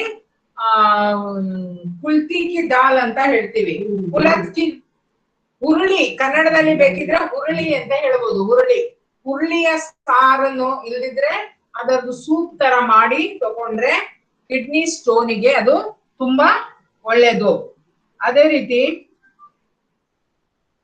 ಇನ್ನೊಂದು, ಯಾರಿಗೆ ಲಿವರ್ ಸಂಬಂಧಿ ವ್ಯಾಧಿ ಇದೆ ಅಂತ ಅವರು ಎರೆಂಡ್ ಅಂದ್ರೆ ಕ್ಯಾಸ್ಟ್ರಾಯಿಲ್ ಗಿಡದ ಎಲೆ, ಅದು ಒಳ್ಳೆ ಪಪ್ಪಾಯಿ ಗಿಡದ ಎಲೆ ತರ ಇರುತ್ತೆ. ಆ ಎಲೆಯನ್ನು ಜಜ್ಜಿ ಅದರದ್ದು ಜ್ಯೂಸ್ ಮಾಡ್ಕೊಂಡು ತಗೊಂಡ್ರೆ 3 ದಿವಸ ಕಂಟಿನ್ಯೂ ತಗೊಳ್ಬೇಕು. ಸೊ ಅದು ಮಾಡಿ ನಂತರ ಪುನಃ 15 ದಿವಸ ಬಿಟ್ಟು ಅದನ್ನು ಪುನಃ ತಗೊಳ್ಬೇಕು. ಈ ರೀತಿ ಮಾಡ್ತಾ ಇದ್ರೆ ನಿಮ್ಗೆ ಜಾಂಡಿಸ್ ಸಂಬಂಧಿ ಕಾಯಿಲೆಗಳು ಕಡಿಮೆ ಆಗುತ್ತೆ. ಸೊ ಇದು ಯಾಕಂದ್ರೆ ನಾವು ಪ್ರೆಗ್ನೆನ್ಸಿ ಟೈಮ್ ಅಲ್ಲಿ ಲೇಡೀಸಿಗೆ ಜಾಂಡಿಸ್ ಬಂದ್ರೆ ಮೆಡಿಸಿನ್ ಕೊಡ್ಲಿಕ್ಕೆ ಆಗೋದಿಲ್ಲ. ಆ ಟೈಮ್ ಅಲ್ಲಿ ನೀವು ಕ್ಯಾಸ್ಟ್ರಾಯಿಲ್ ಗಿಡದ ಎಲೆಯನ್ನು ತಂದು ಅದನ್ನು ಜಜ್ಜಿ ಅದರದ್ದು ಜ್ಯೂಸ್ ತೆಗೆದು ಕೊಟ್ರೆ ಇದು ತುಂಬಾ ಒಳ್ಳೇದು. ಅದೇ ರೀತಿ ಯಾರಿಗೆ ಲಿವರ್ ಸೋರಿಯಾಸಿಸ್ ಇದೆ ಅಂತವರಿಗೂ ಇದು ತುಂಬಾ ಒಳ್ಳೇದು. ಅದೇ ಮತ್ತೆ ಯಾರಿಗೆ ಉರಿ ಮೂತ್ರ ಇರುತ್ತೆ ಅವರು ಕೊತ್ತಂಬರಿ ಬೀಜ ಮತ್ತೆ ಇದು ಕಲ್ಸಕ್ರೆ ಇದನ್ನು ಪುಡಿ ಮಾಡಿಕೊಂಡು ಅದು ತಗೊಂಡ್ರೆ ಉರಿ ಮೂತ್ರ ಸಮಸ್ಯೆ ಕಡಿಮೆ ಆಗುತ್ತೆ. ಮತ್ತೆ ಯಾರು ಡ್ರಿಂಕ್ಸ್ ಮಾಡ್ತಾರೆ, ಇದು ಈಗ ಪುರುಷರು ಅಂತ ಹೇಳಲಿಕ್ಕೆ ಬರೋದಿಲ್ಲ, ಲೇಡೀಸು ಡ್ರಿಂಕ್ಸ್ ಮಾಡ್ತಾರೆ. ಸೊ ಯಾರಿಗೆ ಮದ್ಯಪಾನ, ಡ್ರಿಂಕ್ಸ್ ಅಂದ್ರೆ ಮದ್ಯಪಾನ, ಸೊ ಮದ್ಯಪಾನ ಯಾರು ಮಾಡ್ತಾರೆ ಅವರಿಗೆ ನಾವು 250 ಗ್ರಾಮ್ ಓಮ ಅಂದ್ರೆ ಓಂಕಾಳು, ಮತ್ತೆ 5 ಗ್ರಾಮ್ ಏಲಕ್ಕಿ. ನೀವೆಲ್ಲ ಯೋಗಕ್ಕೆ ಬರ್ತೀರಾ, ಸೊ ನಿಮ್ಮ ಕ್ಲಾಸಿಗೆ ಅಂತವರು ತುಂಬಾ ಬರ್ತಾರೆ. ಯಾಕಂದ್ರೆ ಒಮ್ಮೊಮ್ಮೆ ನಾವು ನಶಾ ಮುಕ್ತಿ ಶಿಬಿರಕ್ಕೂ ಹೋಗ್ಬೇಕಾಗುತ್ತೆ. ಸೊ ಆವಾಗ ನೀವು ಇದನ್ನು ಅವರಿಗೆ ಕೊಡ್ಬೋದು. 250 ಗ್ರಾಮ್ ಓಂಕಾಳು, 5 ಗ್ರಾಮ್ ಏಲಕ್ಕಿ, 2 ಲೀಟರ್ ನೀರು, ಇದನ್ನು ಹಾಕಿ ಕುದಿಸ್ಬೇಕು. ನೀರು 1 ಲೀಟರ್ಗೆ ಇಳಿದ ನಂತರ ನೀವು ಏನ್ ಮಾಡ್ಬೇಕು, ಸ್ವಲ್ಪ ಸ್ವಲ್ಪ ಅವರಿಗೆ ಊಟದ ಮುಂಚೆ ಕುಡಿಲಿಕ್ಕೆ ಕೊಡ್ತಾ ಹೋಗ್ಬೇಕು. ಇದು ಕೊಡ್ತಾ ಹೋದ್ರೆ ಅವರಿಗೆ ಡ್ರಿಂಕ್ಸಿನ ಹ್ಯಾಬಿಟ್ ಕಡಿಮೆ ಆಗ್ತಾ ಹೋಗುತ್ತೆ, ಮತ್ತೆ ಲಾಸ್ಟಿಗೆ ಅವರಿಗೆ ಡ್ರಿಂಕ್ಸ್ ಬೇಕು ಅಂತ ಅನಿಸಲ್ಲ. ಸೊ ಅಂತ ಅವರಿಗೆ ಇದನ್ನು ನೀವು ನಮ್ಮ ಯೋಗಕ್ಕೆ ಬರುವವರಿಗೆ ಯಾರಿಗೂ ಈ ಚಟ ಇರೋದಿಲ್ಲ. ಆದ್ರೆ ನೀವು ಎಲ್ಲೆಲ್ಲಿ ಕ್ಯಾಂಪಿಗೆ ಹೋಗ್ತೀರಾ, ಇಲ್ದಿದ್ರೆ ಕೆಲವು ಹಳ್ಳಿಗಳಿಗೆ ಹೋಗ್ತೀರಾ, ಸೊ ಅಂತ ಸಂದರ್ಭದಲ್ಲಿ ಇದನ್ನು ನೀವು ಹೇಳ್ಕೊಳ್ಬಹುದು, ಅವರಿಗೆ ಹೇಳ್ಕೊಡ್ಬಹುದು. ಮತ್ತೆ ಇದರಿಂದ ನಾನೇ ತುಂಬಾ ಜನರಿಗೆ ಈ ಚಟವನ್ನು ಬಿಡಿಸಿದ್ದೀನಿ. ಅದಕ್ಕೋಸ್ಕರ ನೀವು ಇದನ್ನು ಉಪಯೋಗ ಮಾಡಿ ಬೇರೆಯವರಿಗೆ ಇದನ್ನು ಹೇಳ್ಕೊಡಿ.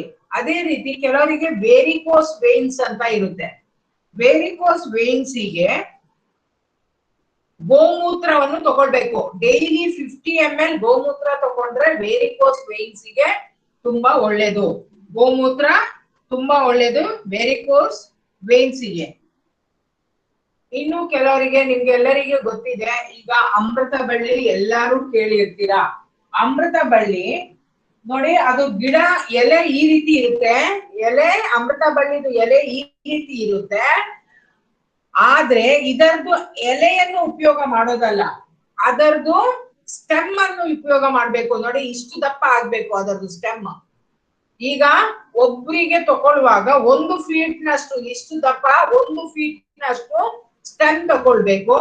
ಅದನ್ನು ಜಜ್ಜಿ ನಾವು 1-2 ಗ್ಲಾಸ್ ನೀರಿಗೆ ಹಾಕಿ ಜಜ್ಜಿ ಅದನ್ನು ಕಷಾಯ ಮಾಡ್ಬೇಕು. ಸ್ಟೆಮ್ ಯೂಸ್ ಮಾಡೋದು, ಎಲೆ ಅಲ್ಲ ಇದರದ್ದು. ಸೊ ಈ ರೀತಿ ನಾವು ಅಮೃತ ಬಳ್ಳಿಯನ್ನು ಯೂಸ್ ಮಾಡಿದ್ರೆ ಇದರಿಂದ ಏನಾಗುತ್ತೆ, ಪ್ಲೇಟ್ಲೆಟ್ ಕೌಂಟ್ ಜಾಸ್ತಿ ಆಗುತ್ತೆ, WBC ಜಾಸ್ತಿ ಆಗುತ್ತೆ, ವೈಟ್ ಬ್ಲಡ್ ಸೆಲ್ಸ್ ಜಾಸ್ತಿ ಆಗುತ್ತೆ, ಇಮ್ಯೂನ್ ಪವರ್ ಬೂಸ್ಟ್ ಆಗುತ್ತೆ. ನಮ್ಮ ಶರೀರದಲ್ಲಿ ಯಾವುದು ರೋಗ ನಿರೋಧಕ ಶಕ್ತಿ ಜಾಸ್ತಿ ಆಗ್ತಾ ಹೋಗುತ್ತೆ.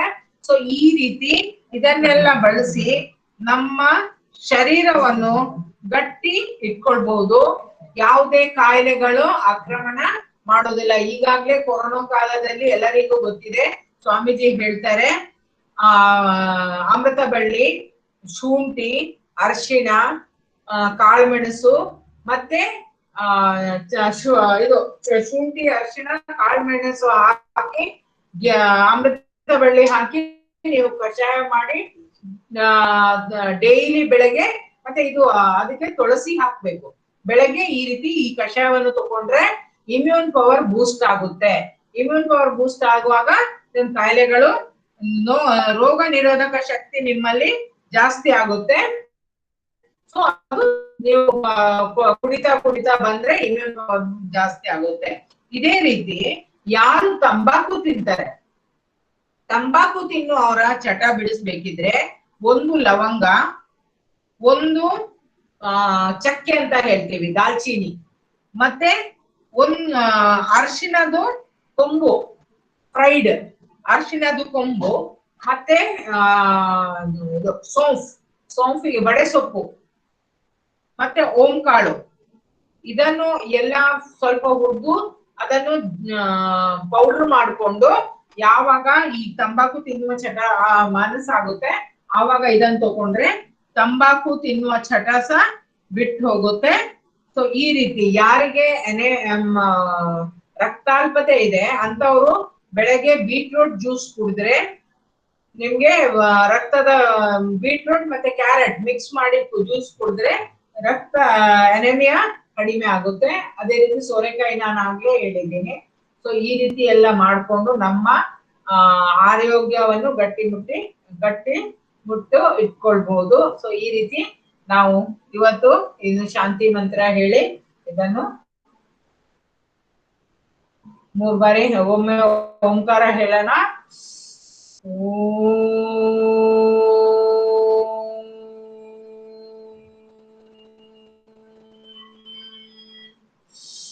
ಓಂ ಜೌ ಶಾಂತಿರಂತರಿಕ್ಷಂ ಶಾಂತಿ ಪೃಥ್ವಿ ಶಾಂತಿರಾಪ ಶಾಂತಿರೋಷಧಯ ಶಾಂತಿ ವನಸ್ಪತಯಃ ಶಾಂತಿ ವಿಶ್ವೇ ದೇವಾಃ ಶಾಂತಿ ಬ್ರಹ್ಮ ಶಾಂತಿ ಸರ್ವಂ ಶಾಂತಿ ಶಾಂತಿರೇವ ಶಾಂತಿ ಸಾಮಾ ಶಾಂತಿರೇಧಿ.